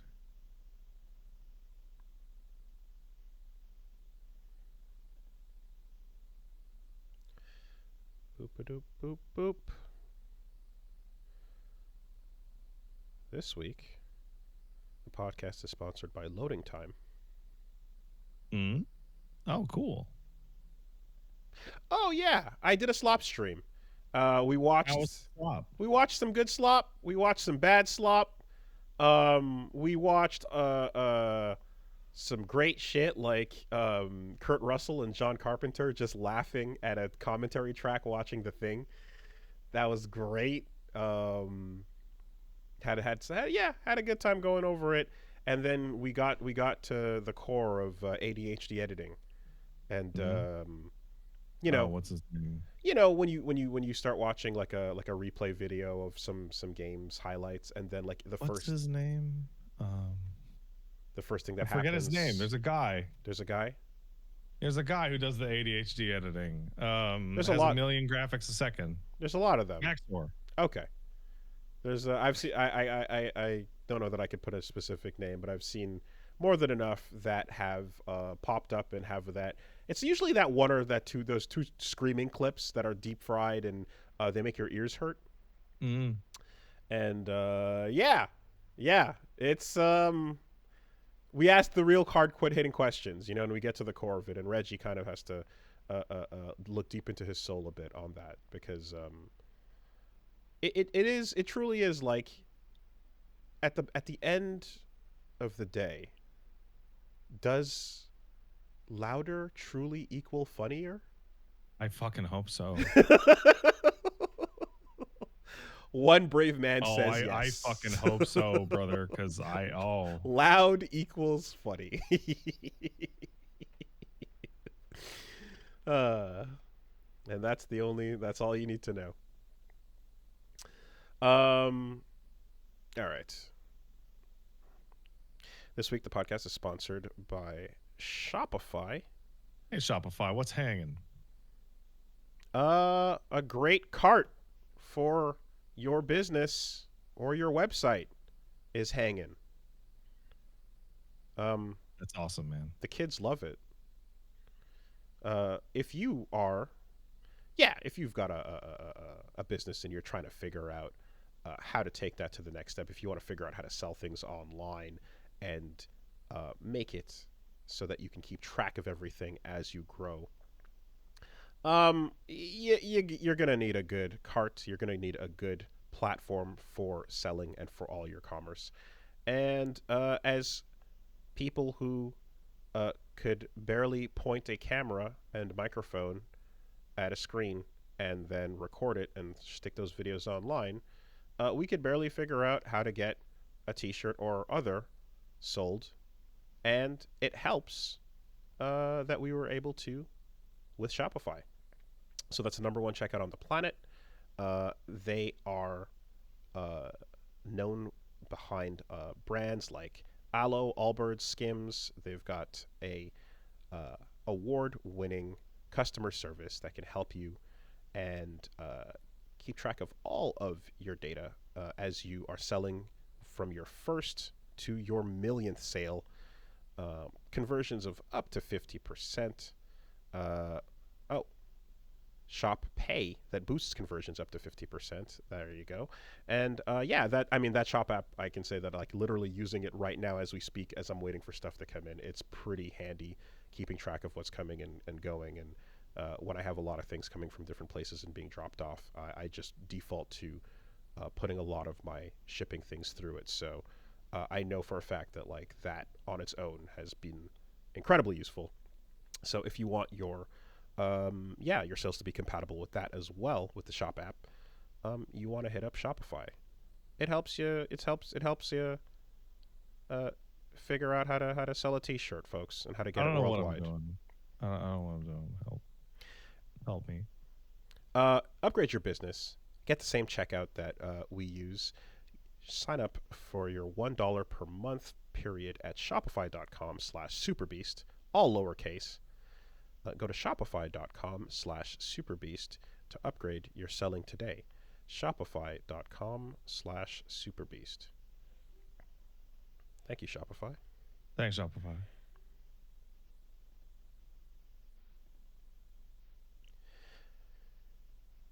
This week, the podcast is sponsored by Henson Shaving. And we've brought them up before because when you're looking for the ability to get yourself a decent shave, it's nice to not be treated like a criminal. It's nice to not have to go down. Don't like it. And put in a password and get a perp walk to get your access to a razor at your local store. Not to mention the quality of what you're getting is also pretty garbage. And then they're like, cool, we'll see you same time again next week. It sucks. Don't do it. So you want quality, and that's where Henson Shaving comes in to play. If you were born after 1970, there's a good chance your first razor was a multi-blade razor. These razors have been the status quo for over half a century, but where has that gotten us? According to a recent study, 2/3 of men expect some irritation when they shave. There's virtually no information on how to prevent it, and over 2 billion plastic razors enter the landfill in the U.S. each year alone. That's a lot of garbage. In addition to making you wear the ball and chain before you go buy them. So, Henson Shaving is all about getting beyond that. You've got groundbreaking research that has impacted the quality of shaving on your skin. How thin are those razors? What was the number? 0.0013 is... I don't understand this system of measurement. It's beyond my human sensical comprehension. It is less than the thickness of a human hair when we're talking about the blade extension there. So it is incredibly accurate, and it is gentle on your skin.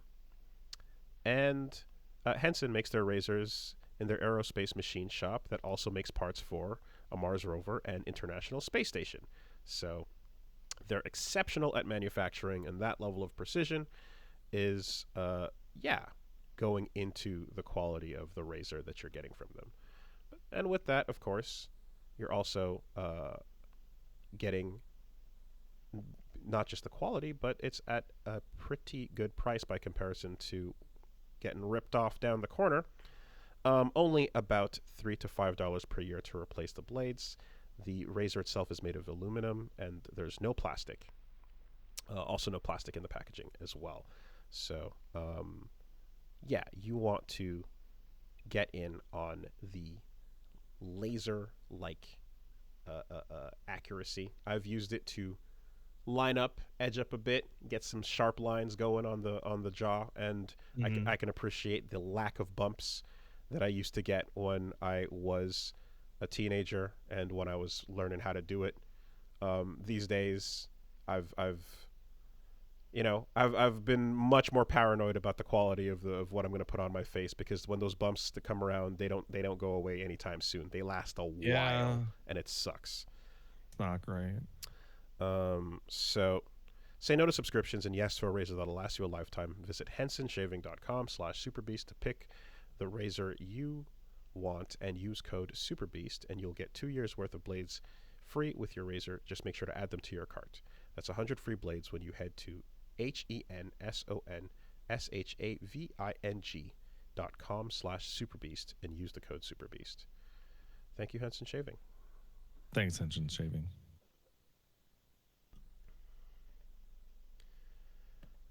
And this week, we are sponsored by Uncommon Goods. Hey, Uncommon Goods. Haven't seen you guys in a while. You doing well? I have bigged up Uncommon Goods quite a bit, and it's legitimately a super dope spot. If you're good at gift giving, you can usually, kind of get a feel for what someone's into. And then there's people like me.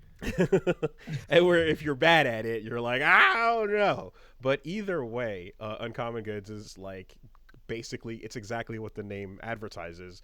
It is a wide variety of stuff that's great for whoever you're shopping for, and especially with the holiday season coming up. There's lots of just like clever, out of the box,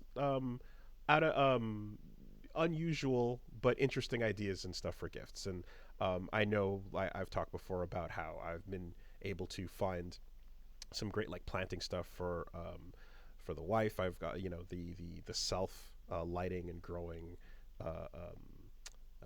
planting machine, and like just a fun kind of 3D tic-tac-toe device, and a couple other things for some cooking as well. A grilled garlic kind of like heating plate and things like that. They've got like just tons of stuff, and whatever category the people in your life are into, is you can browse by that as well, by for who, by for what. Super legitimately great site for finding stuff that's interesting, and you can just kind of keep scrolling and just see like, oh, a lot of the time you're like, I didn't even know that existed. I didn't like, they've invented something for that. Oh wow, huh? So yeah, with holiday shopping coming up and stuff like that, you want to make it as stress-free as possible. Get something for everyone on your list that sparks joy. And and again, the feeling of like, whoa, I didn't know this existed. It's exactly what I want or needed or is super useful for, my everyday is awesome. So that's where I would highly recommend you check them out. And when you shop at Uncommon Goods, you're supporting artists that are small, independent businesses. Many are handcrafted products made in small batches. So support that. High quality, handmade in the U.S., and out of the ordinary gifts. And for every purchase you make, they give $1 back to a nonprofit partner of your choice. They've donated more than $3 million to date. So, they're really, really awesome for gift buying. Check them out. Go to uncommongoods.com to get 15% off your next gift. And use. Sorry, let me try that again. To get 15% off your next gift, go to uncommongoods.com/superbeast. That's uncommongoods.com/superbeast for 15% off. Don't miss out on this limited time offer. Uncommon Goods, we're all out of the ordinary. See, I see what they did there. I sees it. It's almost like a metaphor. Almost. Thank you, Uncommon Thanks, Goods. Uncommon Goods. Okay. All right. Would someone like to explain what's happening with Pokemon? All right. Because so I've got some details. I've got some bullet points.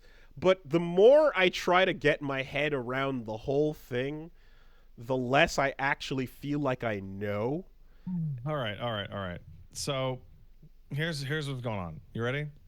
So at some point, somehow, someone got like access to Game Freak's shit. Yeah. And like a terabyte of fucking nonsense. Data got is leaked out there now, including employee personal information, which always makes me think, okay, someone was doing the ransomware gig, right? Yeah. Someone was looking to steal the data, force them to pay up. If they didn't, then they would release all the information. And this has happened to Capcom. This has happened to a bunch of companies recently. So the following pieces of information are out there. A bunch of shit where they're like, basically like descriptive, like the like transcripts of discussions between staff, where they're like, "I want this character to look like Jennifer Lopez and have big boobs," and Data. people are going, "Oh my god, it's scandalous!" And it's like, how do you fucking think they design characters? Now this is like data going back from before even the first game came out, right? It's like literally everything across the entire franchise's history. Right. And then you've got stuff like the Switch 2 code name is in there. And the Switch 2 code name or development name or prototype name or whatever the fuck is ounces. Interesting. Which to me says that the Switch 2 is going to be really light. Because it's not measured in pounds, it's measured in ounces. I mean, the current one is already quite small compared to like the Steam Deck, but well, what if they made it lighter? What if they made it lighter? And then we have like development details about like them talking about where they want to put the camera and how they're going to handle that, you know, all that stuff. But the thing that people are latching onto is what people are characterizing as gooner ass pervert developer Pokemon pregnant fucking kidnap fan fiction. And so it turns out amongst the leaks from Game Freak, there's stories, origin stories and unused stories for Typhlosion, Octillery, Slakoth, and a bunch of these involve like just like weird human Pokemon hybrids, underage kids, and murder and fucking. It's a bunch of dank shit. Yeah. We might need to put the not like us dots on a couple Pokemon caves.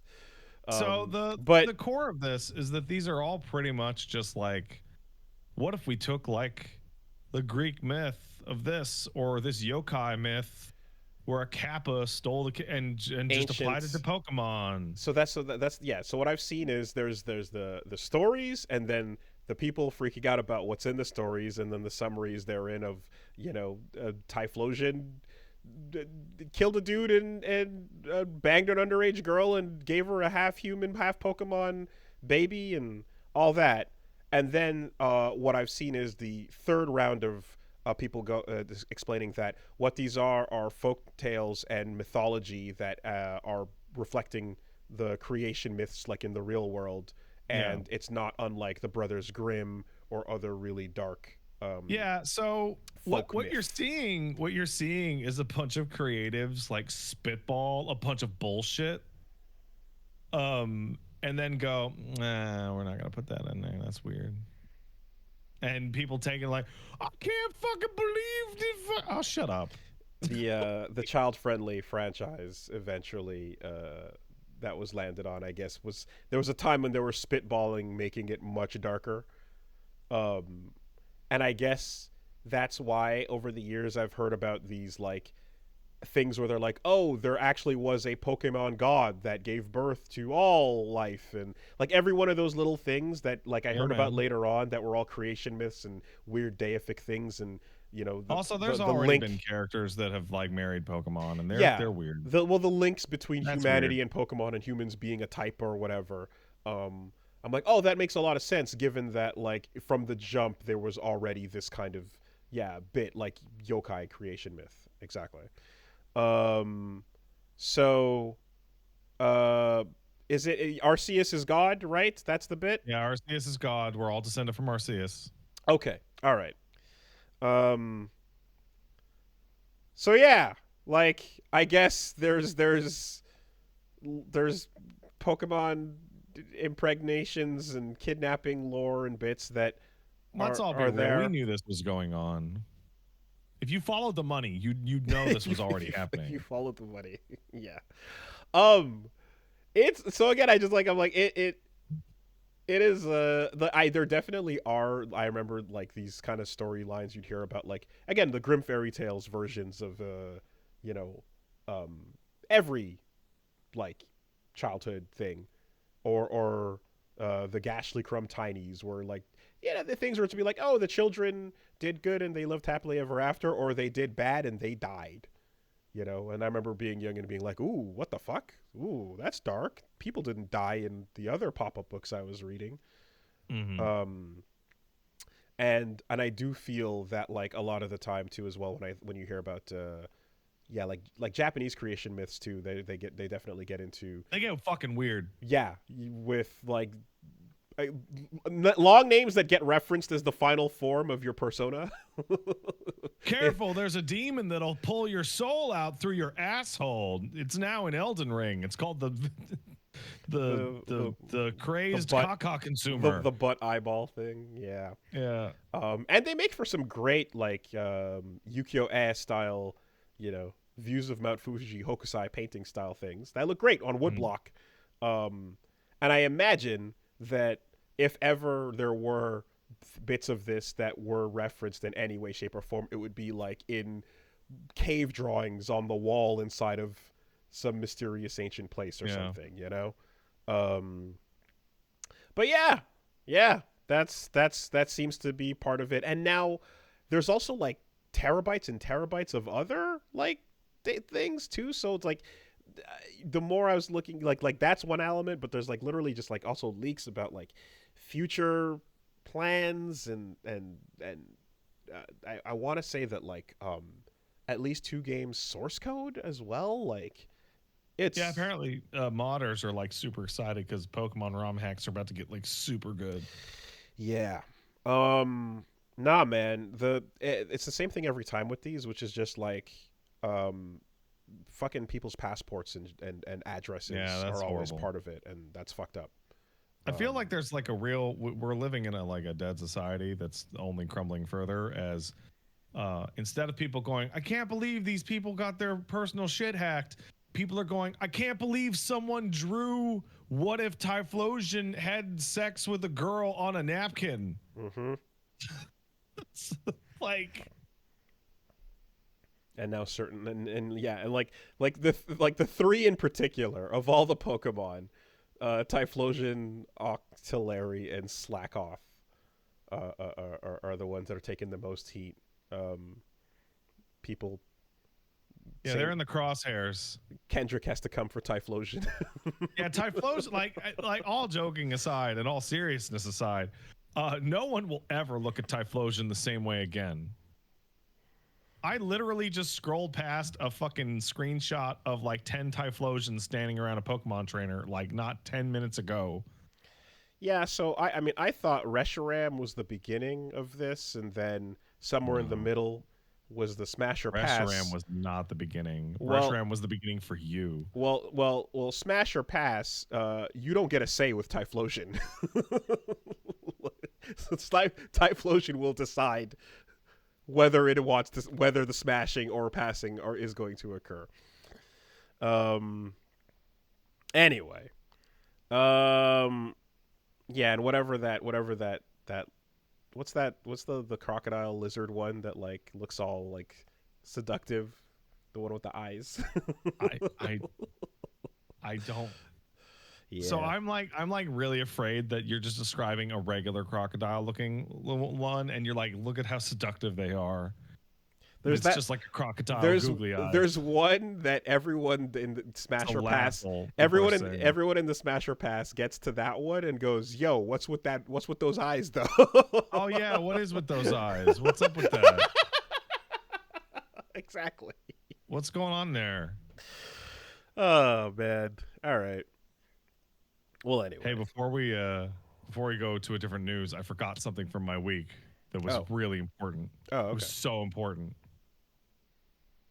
Me and Paige went and played bingo.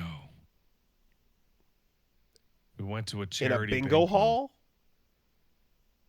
In a bingo hall. Yeah. With the old people there. And there were people God. our age there, and there were young people there. Wow. And let me tell you something. Wow. First of all, I won a bingo. Hey. I'm super good at bingo. Skill. And 2, you know what they don't tell you about bingo and why bingo kicks ass? Like dabbing your little dots and keeping up with the bingo caller. Mm-hmm. Fucking rules when you've already had 2 drinks. Ah. Okay. Like, that's what they don't tell you. that it fucking rules. Well, Because you have your little drinky drinks, and then you're like, a man calls the number, and you're like, that's my number, yeah. as a recent crokinole and petanque enjoyer, I have nothing to say about embracing these old man games and activities. We had to Uber home. Yeah, you did. We were. Did I won the bingo, and then me and my wife stumbled out. Did you shove it in Agnes's face? Did you go suck it, Ethel? No. But there was a nice old lady who was sitting next to us who was like, am I going to see you next time? We're like, maybe. This was fun. Okay. Yeah. I mean, like, she didn't win a bingo, though. She's not as good as I am. No, it's all, dude, the skill. It's undeniable. Hey, like, there you got that. I know, so Reggie goes hard on trivia night stuff. He's big on trivia bits, loves that. Used to, like, train for it, you know? So, these, that I get it. What'd you win, though? I won $11. No, wait, $10? I won a very small amount. I don't know. Did you claim your prize? A man came to me and said, sign this, and I signed it, and then he gave me an amount of money that I then handed to the beer man. Nice. It's a racket. That's a good racket they got. Though, I'm sure as you noted, there's other young people around. Like, there's definitely a like, no, it's not hipstery, but there is a discovery of old things that no one else of your age is attending. That is around. There were a couple kids there playing bingo. Yeah, but they were bingo grandma. Maxing. Bingo maxing. Okay. Yeah, because the kids, they had their tablets up, and I could see them like scrolling on TikTok between any moment that was free. So they had the dabber and then they had the tablet, and they're like one hand on the TikTok, just going as fast as they can, and just bam, bam, bam, bam, bam, with the bingo thing. Turns out it's a lot more fun when the numbers don't involve David Cageisms.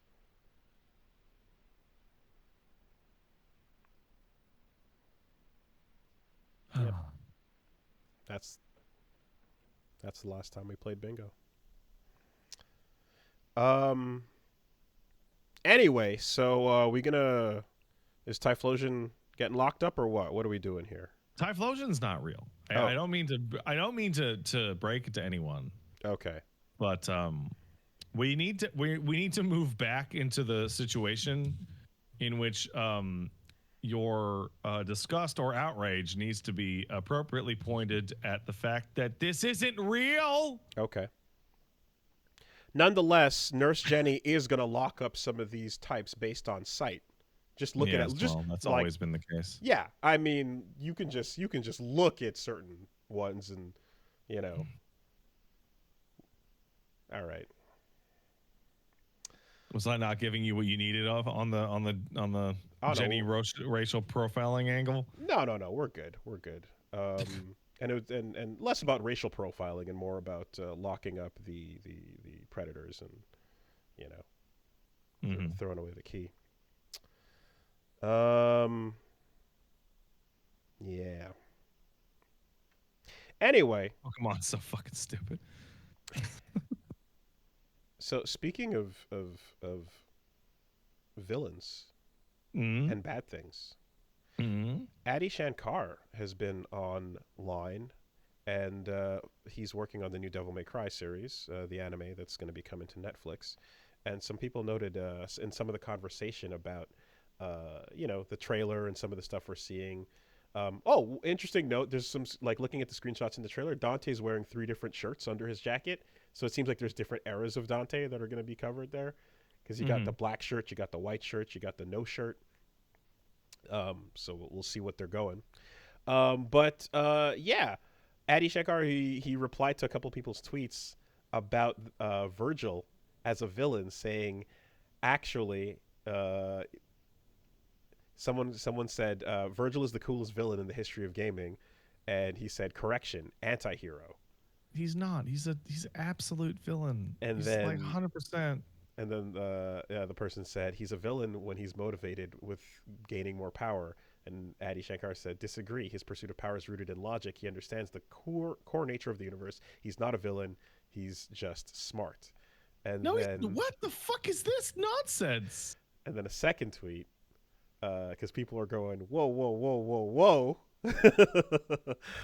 whoa, had him tweeting out, every villain is the hero of their own story. And yeah, that the idea being that everything that he's done is because of, it was to protect the people around him and such. And that's total nonsense. And I'm just There's like, no one he protect around him. He has no one in his life. He attacks his own son. Do you remember after we beat it?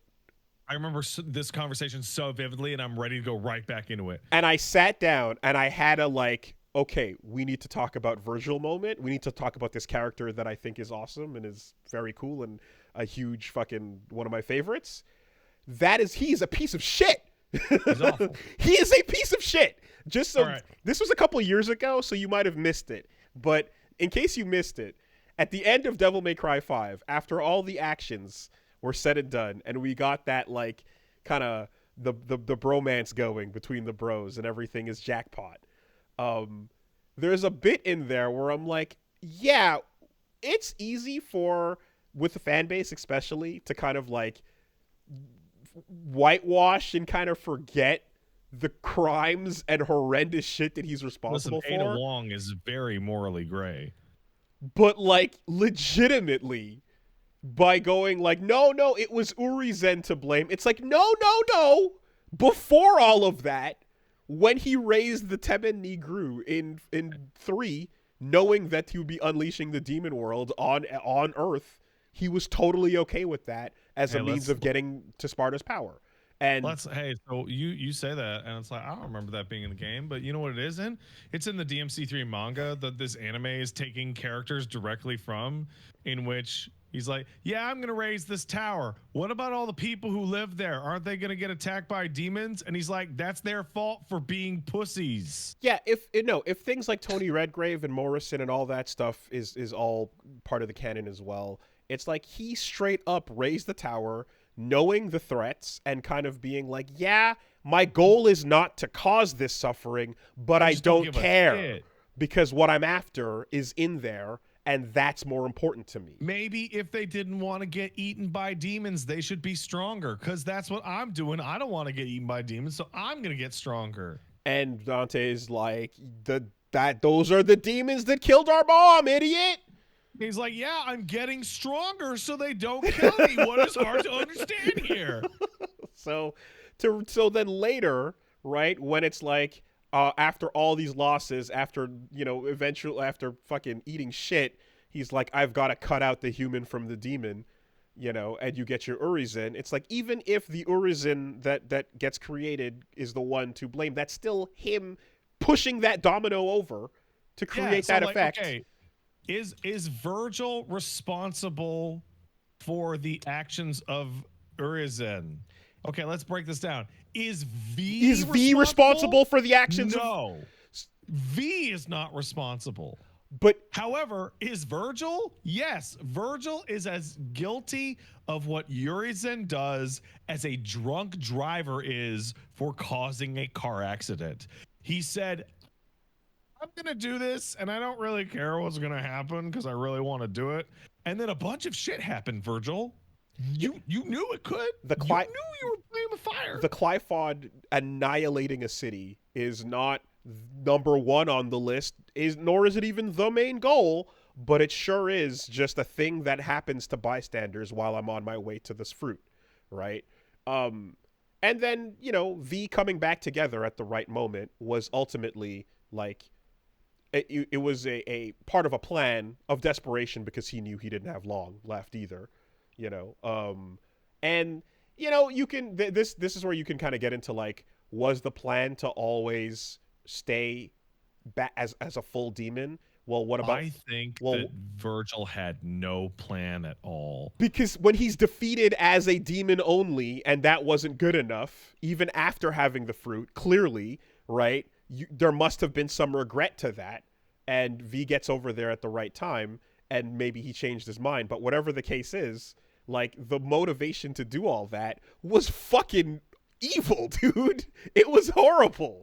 Also, before he did that, he like tore his own son's arm off. 'Cause Yeah. he's like, but I want it though. Well, it's mine, you know? And it's like, we don't know the full bit, but like the fact that it popped out in that way to begin with, like, anyway. But you know that there's like a scene somewhere on a napkin of in between the ending of DMC 5 and before the post credits where he's sitting around and going, man, that apple made out of a million humans was delicious. You know, like, oh, I'm so glad Urizen ate that apple. Oh my God, I can remember. It tasted delicious. Man, God, that sure was a long time ago. I guess you too were young once. You know? Yeah. I mean, there's all kinds of headcanon about, like, who is Fortuna Lady? Is she someone that was just like, that dude is literally a walking incarnation of my God, get in my bed? Is it just that simple? You know? We don't know. But whatever the case is, man, like, Vergil, absolutely cool. You know, monster drinking, sitting on the plastic chair, etc. That's all fine. Meme it to death. The motherfucker's evil, dude. He's a villain. That's like crazy. And wanting the main thing to be, nah, but it's about beating my brother, though, as opposed to, like, world domination or anything, it doesn't mean that, like, you can't just go, oh, thus you're an anti-hero. You don't get to write all those fucking bodies off, man. Anti-hero does not mean villain that has a relatable goal. Anti-hero means someone with a heroic goal or internal heroic motive that acts antithetical to the common tropes of heroics. They are rude, they are crass, they are cold, they are uncaring, whatever. They are not actively villainous. Motherfucker. Stone Cold Steve Austin did not burn down an orphanage to get at Mr. McMahon. Motherfucker lost twice, 3 times even, and refused to accept it. Which, okay, there's some grit, right? You don't want to die, fine. But the fact that, like, you're willing to, like, you go fuck the consequences, I didn't lose, you didn't win, and then I'm going to take on Mundus. You can't, idiot! Nah, though. Right? Become a Mundus pawn. Get out of that and still continue down this fucking, you have no plan B. You know? In most of the games, Dante is an anti-hero. He's rude, he's crass, he does not explain what is happening. He lets bad things happen because he's not paying attention. Like, you know, like, and he shoots the Pope in Fortuna. The beginning of 4, he looks super duper evil because you don't have the context. But he has an internally heroic goal, which is stop demons. Yeah. Just absolutely wild at that. Like, the best villains have motivations and, like, guiding principles and things that are consistent and make sense from their own perspective. When you can see it from their side and go, like, oh, I get why you're moving the way you are. You know, I without seeing it, I always go back to that really, really great thing I've learned about the Wakfu villain that was kind of just like, well, I don't know, whatever, spoilers for that if you are. But I remember hearing about there's a villain who's, like, doing horrendous things, but the idea is, like, by going back in time, I can fix it and make it all good. He just wants to get his family back, and that if you just stop trying to resist him and let him win, he'll fix it all. But the worse and worse it gets is because you keep trying to stop him. It's like, okay, that's great. That's a really, really good example of, like, oh yeah, in his head, as long as he wins in the end, it's all gonna be okay. You know, incredible. But it doesn't mean you can write off the things that are happening on the way to that journey, you know? So it's wild to kind of look at it this way, and I guess we'll have to take it when we see the anime. Like, is Vergil gonna get kind of, like, hand waved for being a chill guy? You know, is it like, yeah, but in the end he just wants to fight with his bro, so it's cool. You know, like he has that war, that ending of like, and then they fought forever and stopped all the demons in hell hanging out. You're right, and you're like, yeah, but he opened it, so You know, like he created the problem, and now he's like, well, I guess we got to get down there and solve it. You know, I was workshopping. I was workshopping like a metaphor in my head for like Vergil's anti-hero-ness and why it doesn't work. And I'm thinking of like, there's a child crying in front of a destroyed house that Vergil walks by, and he's like, I don't care about that shit. Anti-hero. There's a child crying in front of a destroyed house that Vergil destroyed. And he goes, I don't care about that shit. Villain. And as I was saying this is the same conversation that people argued about for like a decade about Kratos. In which Kratos has a goal, and his goal is not heroic. His goal is just straight up revenge. And as Kratos goes through those games, he is just causing larger and larger problems and going, it's the gods' fault. And people were arguing as to whether or not he was an anti-hero or a villain all the way up until the release of God of War 2018, where he just has a whole speech where like, I was a bad person. Yeah. You know, much to some chagrin, to like it, to upsetting degrees to me in the original games. It was you got to be clear about that. And I think in this case, just some of the chuckling old boomer Vergil memes might kind of make people forget. You know, this dude's got bodies, man. There's an ancient tweet that is like Kratos looking out over destroyed Greece going, I can't believe Zeus did this. And it makes me think of Vergil on top of the Qliphoth looking down at like annihilated Redgrave City. He's like, I can't believe Urizen did this. I mean, so and that's the wild part is like when you make fun of, so that there's that Naruto video where Mr. Meeseeks is just Pain going, well, it's not my fault. He made me do it. And he points to fucking Madara. And he's like, well, it's not my fault. He made me do it. He points to Obito. And it's not my fault. He made me do it. And it's fucking the little, whatever, the true darkness. And it's like, it's not my fault. She made me do it. And then the moon fucking, you know.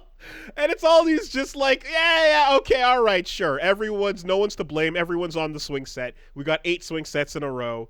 And the real evil came from the moon. All right, sure. But Vergil, it's just him pointing at himself. You did this. You split yourself in two, created fucking massacres, came back together and went, what the fuck happened?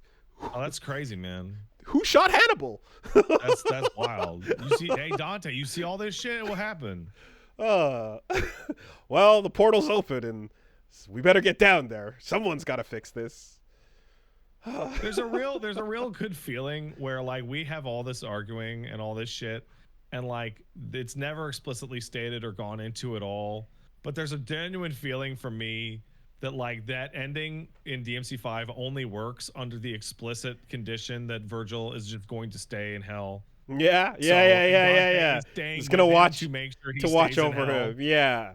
It's like, you know what? You're actually fine as long as we quarantine you over here where you will never interact with another person ever again. I'm not letting you die, even though you really fucking deserve it, you piece of shit. You deserve it more than anyone in the series. You totally do, but I'm going to try to be the bigger man.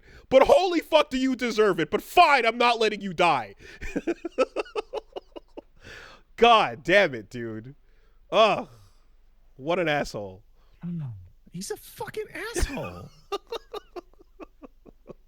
Yeah, it's crazy. It's crazy. I'm reading that and I'm like, as the guy with the big fucking Vergil #1 finger over here, nah, dude, fuck that guy. Not an anti-hero. Fuck that guy.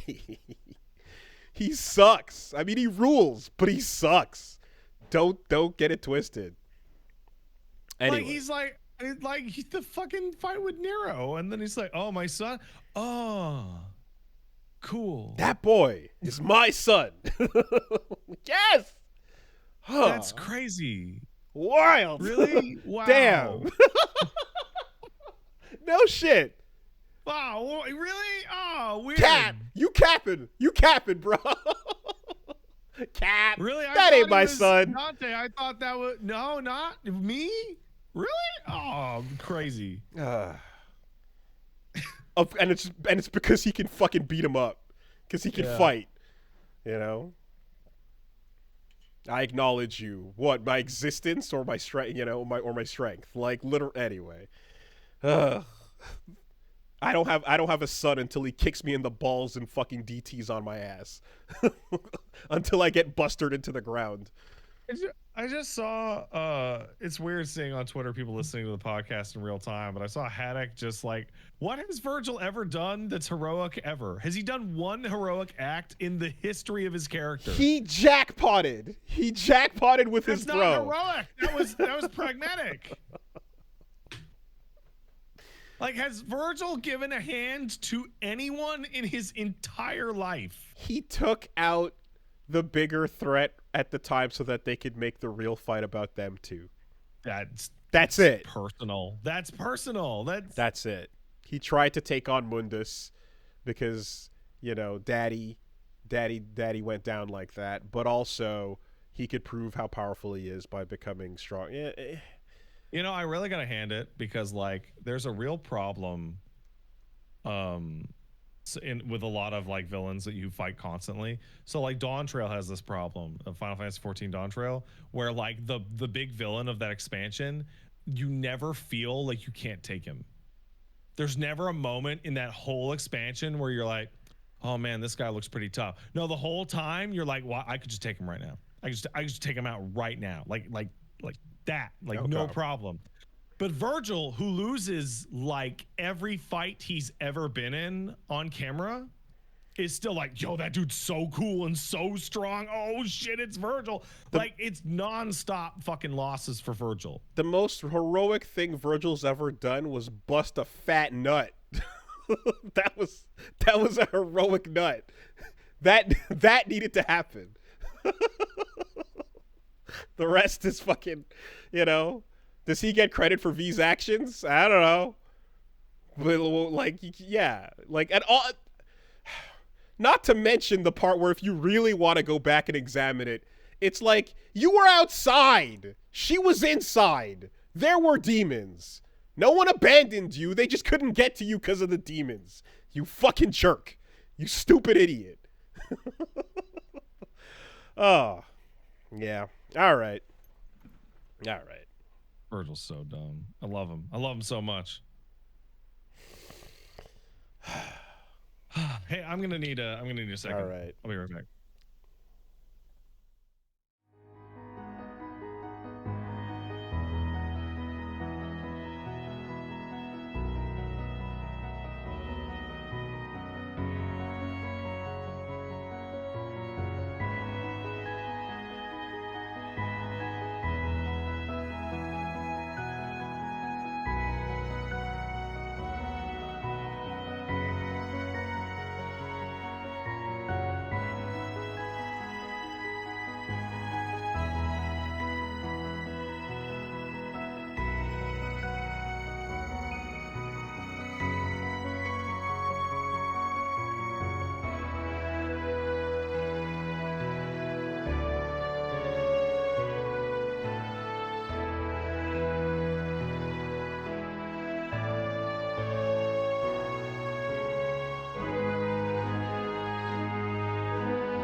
man. I'm just thinking about how no attack in that game did more damage than catching the line, "I'm not your mommy, V."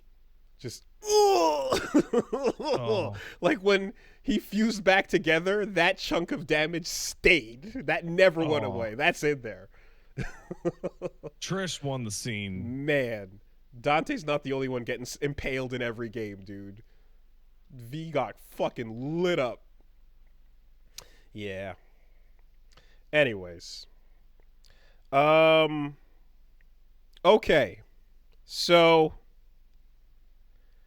Disco Elysium's 5-year anniversary passed. Yes. And on that day, everybody got up and had something to say. So who do we got? On the same fucking day, 3 separate studios all announced their own Disco Elysium spiritual successors We are the successor to Disco. of former Zaum employees. So I saw some people say 4. I saw some people say 5.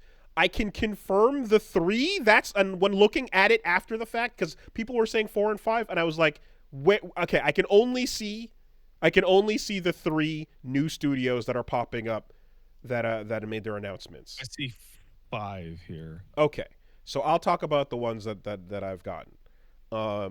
First was Longdue, which was it's a studio. None of the studios have Kurvitz or Rostov, but there's a number of Disco Elysium Zaum devs working at Longdue, and they've announced they're making a new narrative-led RPG. They didn't show anything of it. They didn't show give any names or so, but they haven't gotten into the full list as well. But they've basically said that they're looking to not replicate, but to innovate and trailblaze. And the studio has former Bungie and Rockstar people on the team as well. Well, that's eclectic. So this is Longdue Studio. Not too long after, immediately, as if hitting the button in response to the fucking race, Dark Math Games came out and announced XXX Night Shift.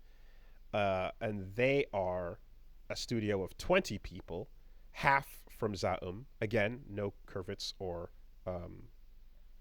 Rostov. And they showed a trailer which basically showed off kind of like the intro the waking scene in Disco where you're waking up. It was like a different character with a different set of internal stat voices. Yeah, there's footage and screenshots for this. Seems like there's a whole similar to like the limbic system scene, but you kind of have these different I think it showed off the full branch of like maybe 20 of them or so. I don't remember, but play a true 3-dimensional human being, combine 20 traces across 4 categories, and that sounds pretty familiar. And the story is, yes, you will be playing a detective on holiday at an Antarctic ski resort in the year 2086. XXX Night Shift from Dark Math Games. And then, third, came Summer Eternal, a studio that they didn't show off any projects. They just came out, they showed the list of people who were there, including 2 of the original writers, Argo Tuluk and Olga Moskvina, and some other writers as well from Disco Elysium. And they did not put out footage, but they put out a manifesto. This fucking thing, Summer Eternal, if I may. On this day, the 11th of October, 2024, we announced Summer Eternal, We recognize we are writing the opening words of our story at a time of apocalyptic material conditions for game creators across the world. Our art has been dressed down into an industry, and this industry has been pilfered by corrupt executives, by the vulgar profiteering of corporate bodies moving like leviathans in the dark, burning human fuel in their insatiable lust for money. It is not pencil pushers and money lenders who make games. It is the relentless passion of the workers that create an art form capable of saying something true. As creators and game makers, we have too long been led away from the truth, away from the right to define ourselves as artists, in service of the definitive art form of the future, one that has made us dream since we were children. Instead, the disposability culture operating at ruthless core of this industry wants us to think ourselves as cogs in the machine, rudimentary craftsmen, disposable career workers, inert producers of made-to-order, marketing-driven content, empty calories leaving the soul hungry. The profiteer knows that by keeping your dignity low, he will keep you crawling on the treadmill of passion until he lays you off for the sake of the red number in his book. We make games because we have to. It is our calling, because we have no choice but to see the transformative potential of this youngest medium of human interaction. You can't turn away once you've seen the light, or it will always feel like everyone else in the world is doing something without you. There in the light, you try to abandon, but can't, because oh, the horror, it comes from inside you. All art is communication, dialogue across time, space, and thought. In its rawest, it is one mind's ability to provoke emotion in another. Large language models, simulacra, cold comfort, real doll pocket pussy, cyberspace freezer of abandonment IM chat, which are today passed off for artificial intelligence, will never ever be able to offer a dialogue with the vision of another human being. Machine-generated works will never satisfy or substitute the human desire for art, as our desire for art, as in its core, is a desire for communication with another, with a talent who speaks to us across worlds and ages to remind us of our all-encompassing human universality. There is no one to connect to in a large language model. The phone line is open, but there is no one on the other side. The peddlers who aim to get rich quick from this scheme will always play the fool to any ethical or artistic argument. This is why we must push back against big tech's encroachment on the territory of our art, against increasing corporatization and alienation of game creators from their work, against the robbery of rights from workers, performers, artists, and all contributors of this complicated and multifaceted medium. Our mission is to unite world-class artists and creatives in a truly independent game studio, which will always prioritize artistic integrity over personal comfort, profit margin, short-term interests, or big tech profit bubbles. There we will be able to embark on that treacherous road of building a cultural mega project, a role-playing game, with complexity and ambition worthy to rival our wretched and wonderful world. In this, we are committed to pursue the highest caliber of literary quality. Here we stand, bound by our love for games and devotion to our craft, ready to bleed and weep and ride the cavalry into machine gun fire once more. For this we will need all the support and help from you, our readers, colleagues, and future visionaries. Come walk the desert with us. We will not take any of your support for granted. We have seen the suffering wrought by the hunger for power, the terror and greed and envy, the complicity of the averted eye. We've also seen the triumph of the human spirit, of solidarity and of striving, of making something never before seen in its miracle unfolding to the world. We have seen poverty and we have seen plenty. We will make mistakes, we will win, and we will fail, but we will never forget what we are doing this for. Yours in every season, Summer Eternal. Yeah, that game's not coming now. That's not gonna fucking come out. Well, I'll say this. Of all the announced projects, one certainly sounds like the voice of disco more than the others.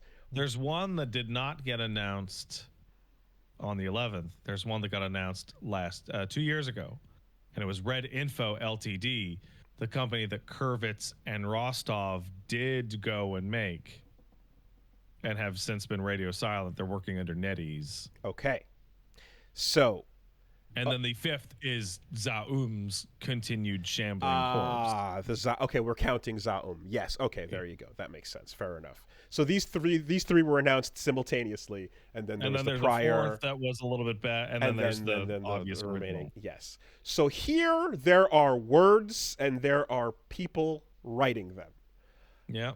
I don't know that that means there are visuals or anything else that it takes to make a game, but at the very least, there is a burning spirit and desire to make that happen. Hey, let's be blunt. Dark Math has put a trailer out for a game that has had people work on it. They have put out a trailer Like, that is out on of all of YouTube these, that you that's can the watch only right one. now. But I will say this. That there is definitely there's a moment in reading this where you're like, okay, you can, there's a part of your brain that goes pompous, self-serving, verbose, a little bit fart smelly, perhaps, but I believe that Definitely. they believe what they're writing here, and I believe that's the best part. that the thing that They mean I it. love about disco is how much disco means it, and that is something absolutely worth looking at and holding on to, because I don't know that any of these games, I don't know that they're gonna have the text on the side. They're going to have cool voices. They're going to have narration and awesome things going on. And there'll probably be some pretty fun RPGs. But I don't know that they're all going to have something to say. Do you know what I mean? I think the most important thing that any of them could say is that one of the largest takeaways of Disco Elysium as its core theme would be that communism is for losers. And to move from that to 5 different groups going, we're the real people who really know what disco really means. Man, the most. We're the successors. We're going to do it the right way this time. Without any of those fat cats wearing us down. We're going to do the real true version. We get it. We know the difference this time. We're going to make it happen. It's time. Wrote itself. The most disco ending and the most disco disillusion into spiritual successors. Yes. And like 3 of these will fail. Maybe and 4. 2 of them will release in a way that the developers are going to go, you know, we tried, but, you know, the economics of capitalism made sure we couldn't really bring out our true vision. Triple X Night Shift is probably coming out. It's probably going to be the best one just because they've made some of it. It's happening, and it's there, and they proved that it's happening. Like, if these were Kickstarters, that one showed you that there's a game happening. Yeah. This is a wild fucking just, I mean, so here's what's up. Like, personally, I definitely cemented in my, I'm like, Disco Elysium being a one-off in moment in history that was just like, it couldn't possibly continue, you know, too much blood was on that keyboard. And they had to fail and bankrupt themselves, making a completely different type of game to get the chutzpah to fucking make disco. And I was ready to accept a timeline where that's all that ever was. It was a fucking blip that shouldn't have existed that came out of nowhere and was unbelievable. Like, legit. Oh yeah, when I finished it, I had this feeling of like, oh, there's never going to be anything like this ever again. No. And I mean, also, like, I put extra emphasis as well because being an adult, being somewhat more jaded and cynical to some degree now because I've played games for my whole life and stuff, like, the impact, something being impactful now means so much more. And, like, you know, there's a lot of games that we can look at in our childhoods and go, yeah, that was life-changing. But, like, to make something that you can consider life-changing, like, now is almost impossible, you know? So I'm like, that was a weird thing that shouldn't have happened. And now to have any of this occur, like, I am very curious to see who carries some of this flame forward and what it looks like. Because, yeah, disco was not made by just one person or 2 people. There was a whole team, you know? And it'll be very interesting to see what pieces of disco branch out into each particular project being stronger or weaker or more focused on or less Yeah. focused on. Because I'm like, okay, so here is a fucking manifesto that like I can hear the narrator going and having I that know moment. what your game is going to sound like. And then here's another where like the portraits are the lines instead of like the, you know, like an actual like painterly face of some kind, and it's giving an ethereal kind of tone as you're a woman waking up in a big bed, and it's kind of hazy and ASMR and druggy, so it's got that kind of psychedelic quality to it. But you know, that's one piece of disco, the psychedelic quality, right? The marching fire and the riding of horses into machine guns is another one, you know. And will they all just become like these transformations, these Voltron, you know, parts together, where like one of these is gonna be just the comedy, the goofiness, the fucking the cop adventure. I don't know, whatever the absurdities are, you know. It's interesting because just like, yeah, of all these companies, like they're none of these three have those two names at them, but they're clearly announcing at the exact same time because there's an arms race to take the mantle of Disco Elysium's like successor and in the background, flag. Rostov and Kurvitz and their boys are working on something. Now, are they like drinking and smoking the day away and there's literally nothing to show for it? Fucking maybe. Fucking maybe. Who knows? Did Eternal Summer write that the same night they saw the two get announced and just fucking took a shot, put the keyboard down and went, you know? Like, I think so. I think they posted that on a red background and slapped that shit online and said, we exist, you know? But it's about to get really interesting for Disco Elysium fans, I guess. We'll see what happens. And then we'll see what Zaum themselves actually put out and what that looks like. And which might be fucking nothing.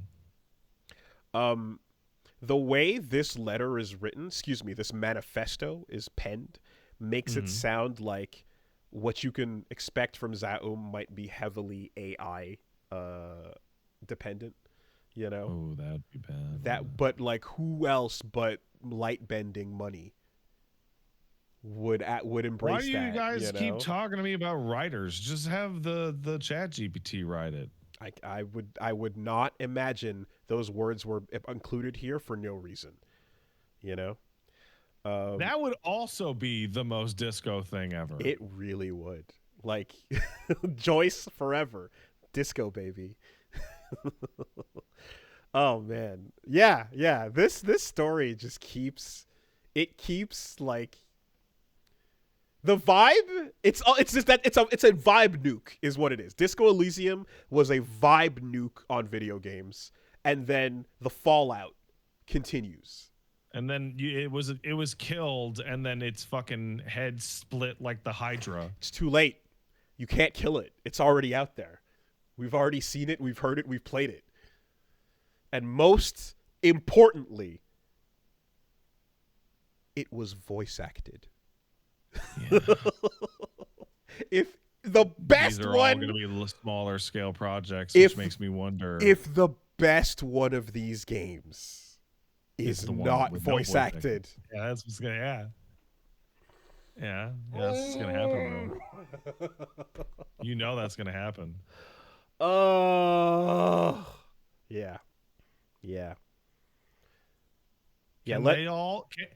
Can they all just hire the same narrator? Lenval Brown was shown on part of the I think he's part of the Summer Eternal team. I think the screenshot showed him on that team. So he's been pulled in. So Eternal Summer got him in the divorce then? I think so. Ooh, that's a get. Let me double check it. Yeah. But I think they got him. You know? Yeah. You know. I mean, hey man, Baldur's Gate narrator is getting her flowers. Oh, she's great. She's great. She's got a tone to her too that is appreciable. Anyway, Amelia Tyler, I want to say.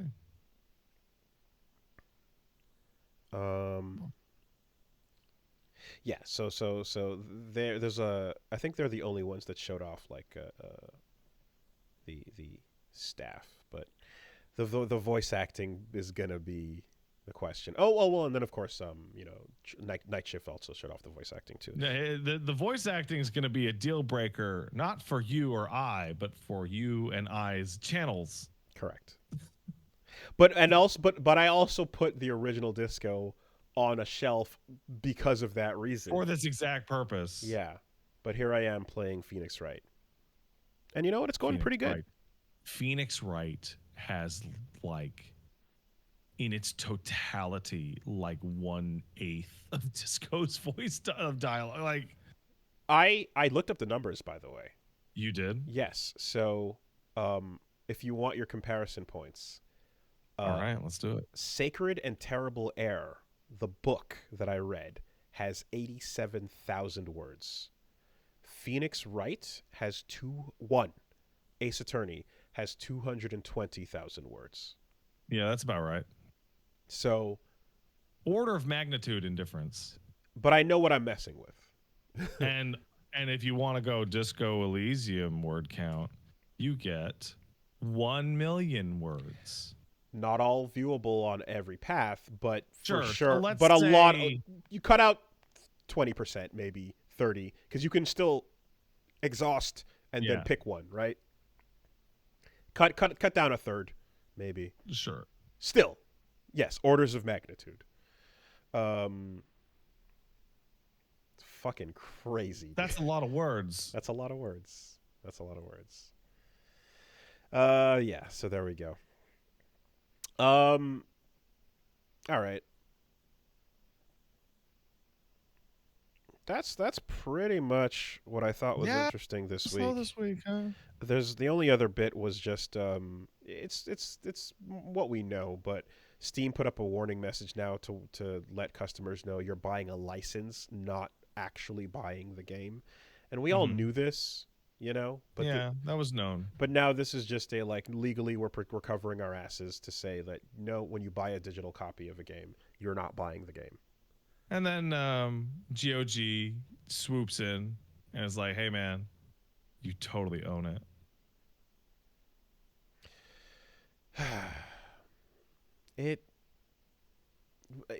These trends are always going to go against the consumer. It's just the way, this is going to get worse and worse over time. And the fact that... listen, if I buy it with my money, but I don't own it, that means if I pirate it with my no money, that means I'm not stealing it. You can't steal things that are impossible to own. If you're, God, what was the fucking... When you make purchases on like Stadia and shit, like you can get your metadata transferred to you. Like, oh, wonderful. Thank you. Cool. That's actually what I'm glad you exported and saved that. Nice. Let's take some letters. Hey, if you want to send in a letter, send it to castlesuperbeastmail@gmail.com. That's castlesuperbeastmail@gmail.com.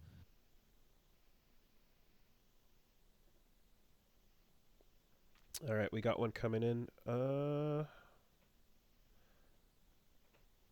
Owning things is like a metaphor. It's like an allegory. In that it's not real and you don't. Not even the means of production.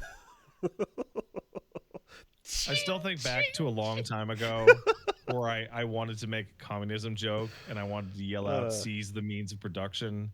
But instead I fucked up and yelled out, destroy the means of production.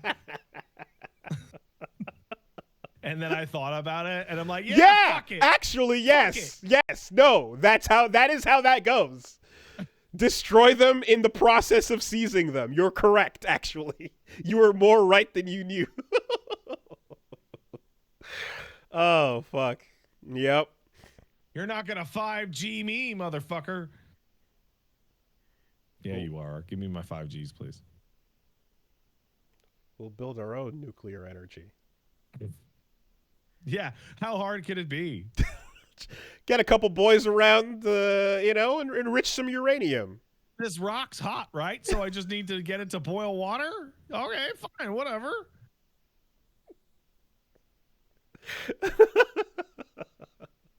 Oh man. Yeah, Reggie's like, I thought it was a party. It was a good time. Put the lampshade on the head, Woo. Hey. Oh my god, dude. And just Krasmazov gets so much more in Sacred and Terrible Air. Oh yeah. Like the depths of failure, dude. It's wild. The moments they build on it's incredible. It's so fucking good. Get owned, Kraz. Like the echo of the gunshot of the bullet that you put in your own mouth being used in a moment of like time crossing beat dropping rhythm so that you can use that sound and its echoes to drop the ultimate fucking EDM beat. Like, I'm like, it's crazy. It's crazy. Yeah. I went back in time to use the sound effect of him blowing his brains out.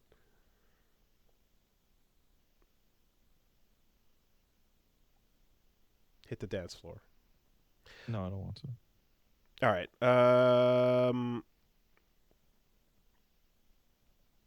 Make sure to read a really good email. Uh-oh. Oh. Oh, no. Hold on. Oh, man. All right. Dear Willie and Pat, learn here, no witty nicknames for now.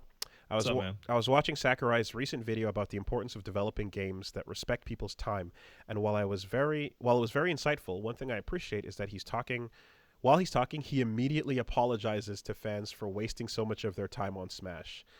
It was silly, but I find it kind of sweet how considerate he was being with people's time. What little things do you think you appreciate like that from devs, and what are games that you've played that have respected and disrespected your time, respectively? One of the things that really stands out to me is Miyazaki doesn't play his own games. That's hilarious. That's crazy. Like Mr. FromSoft, Elden Ring, Dark Souls just like does not play them. Nah, that shit's too hard, I believe. And that, was the quote. And like that's why so much shit in there is so fucking weird and non-intuitive. It's because it's being made by somebody who's never going to encounter it. I feel like moments stand out where I'm like, I don't mind if you disrespect my time respectfully.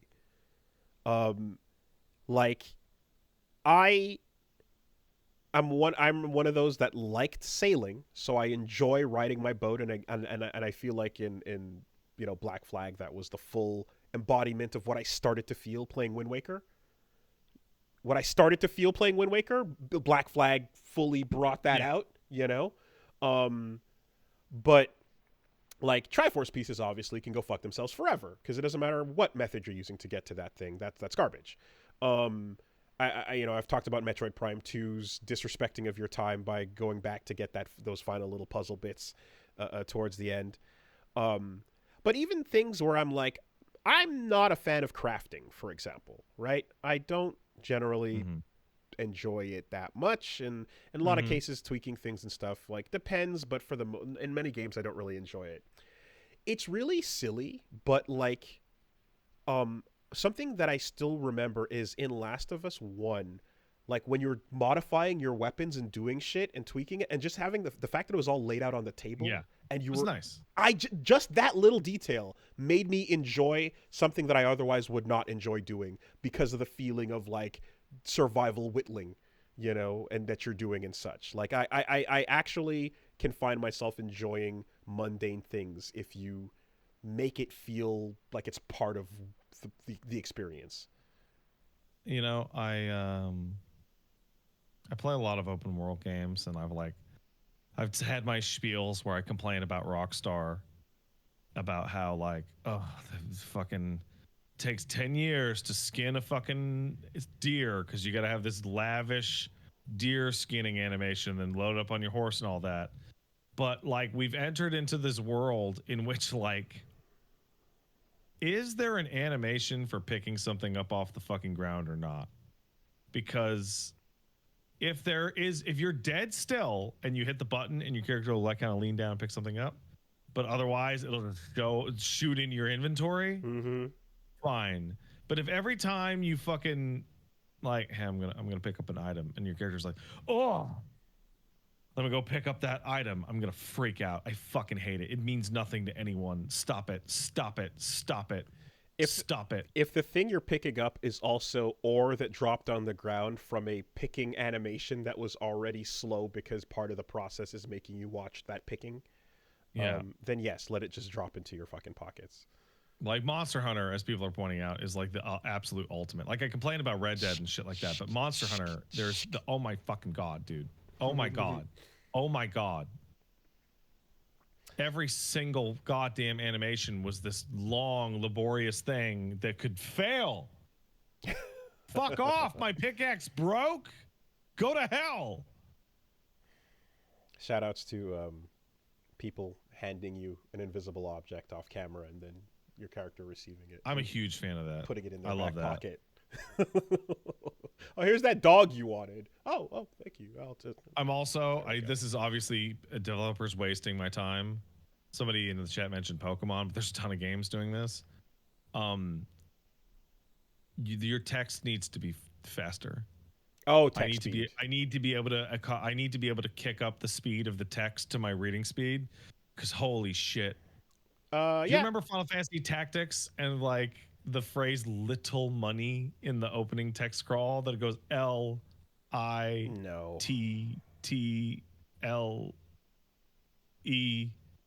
space and then it types. It's weird. I hate it. Show the text instantly or kern it to the voice acting. Yeah. The same speed, or tap. Okay. We got one in here from Jer Bear says, hello 3D Horse Boys. Longtime listener, JoJo fan, also pondered how they were going to get horses to work in Part 7.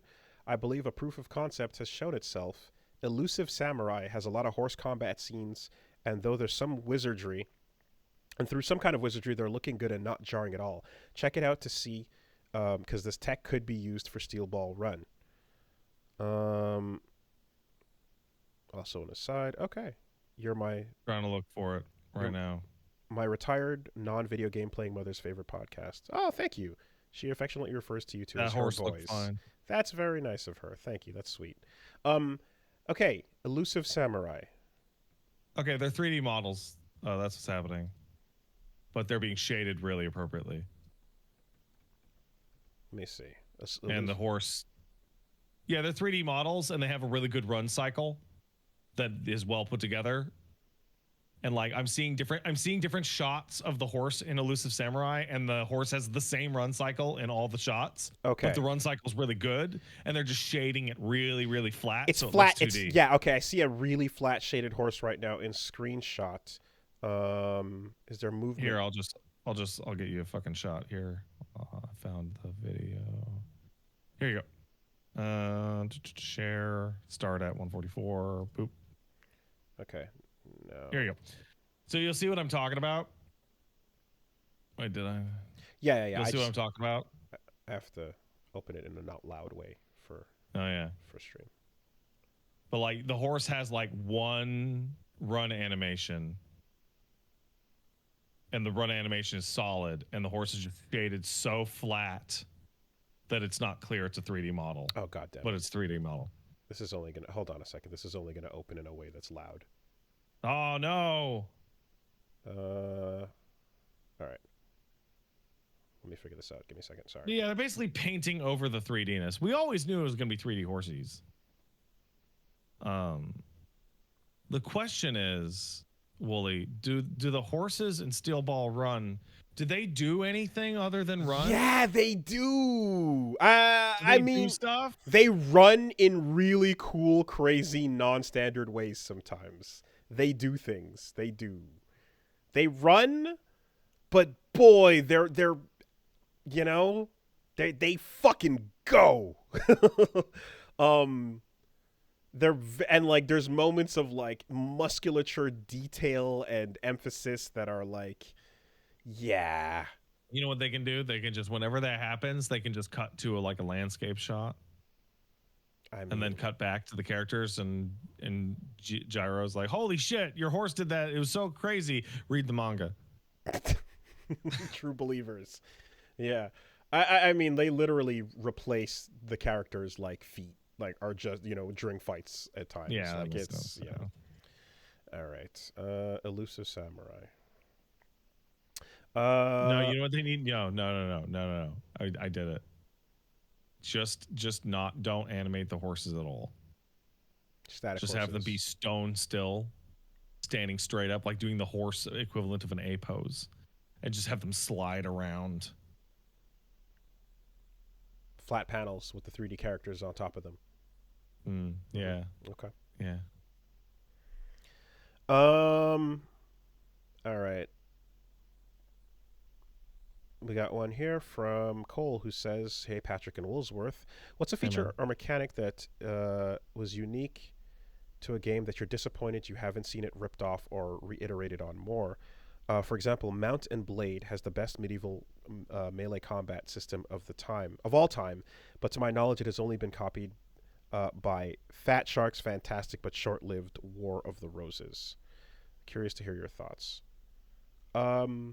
I think a lot of quality of life stuff that, we've seen popping up is mainly my concern. Quality of life over everything. We were just talking about like text in games.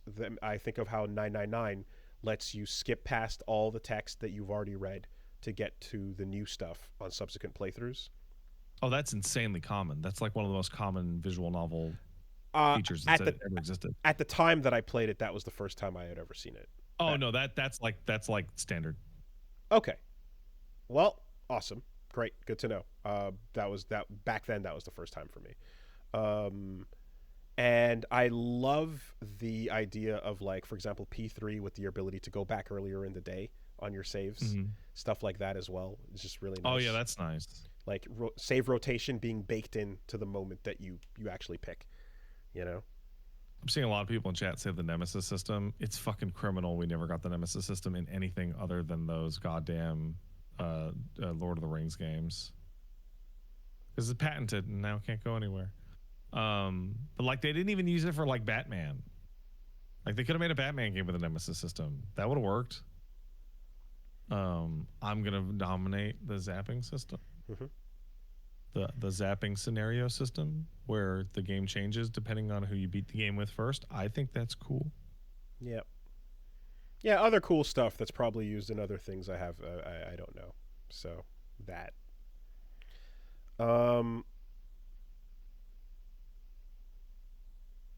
We got one coming in that says, hey, on your phone charger not working properly, there's lint or dust in the charging port. Get a safety pin and scrape it out, and your charger will work perfectly again. Thank you. I've literally never had a problem with my phone charger in my entire life.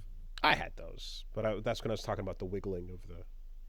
Yeah, the only time I've ever had a problem with the phone charger, I held up the phone charger, and the charger itself had been completely destroyed by an animal or, like, dramatic accident.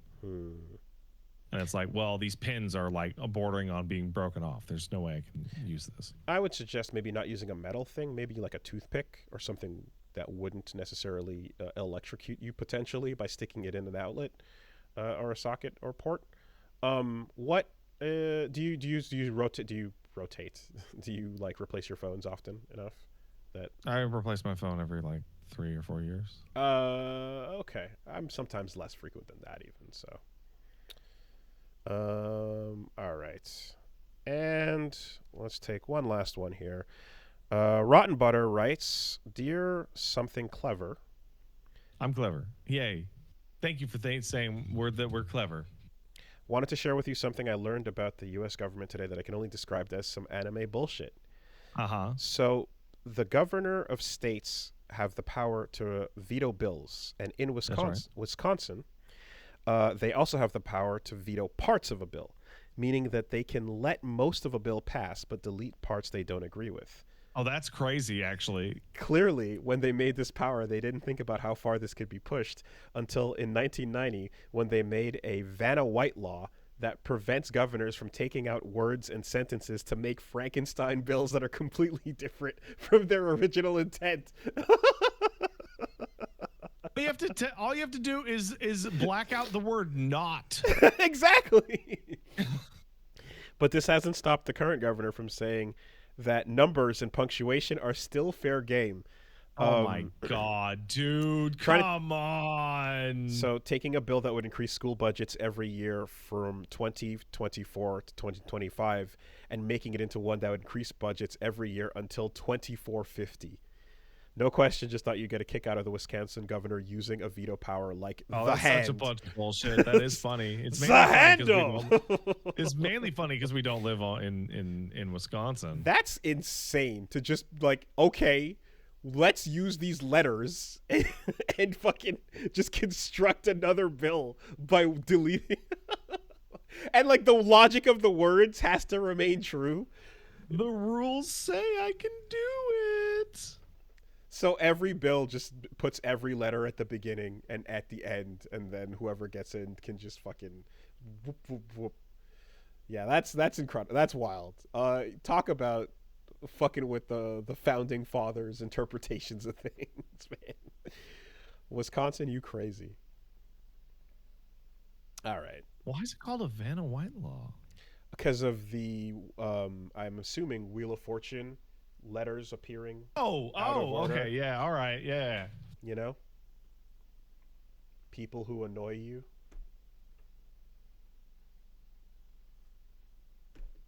South Park. I'm gonna decline to solve. Oh, you for all the money? I'm gonna decline for all to the money. solve. Are you sure you don't want to solve? You know what? For all the cash. I'm certain. Pat Sajak says there's a lot of money on the line. I mean, you can't. It's yours to solve if you want it. I don't know. I don't.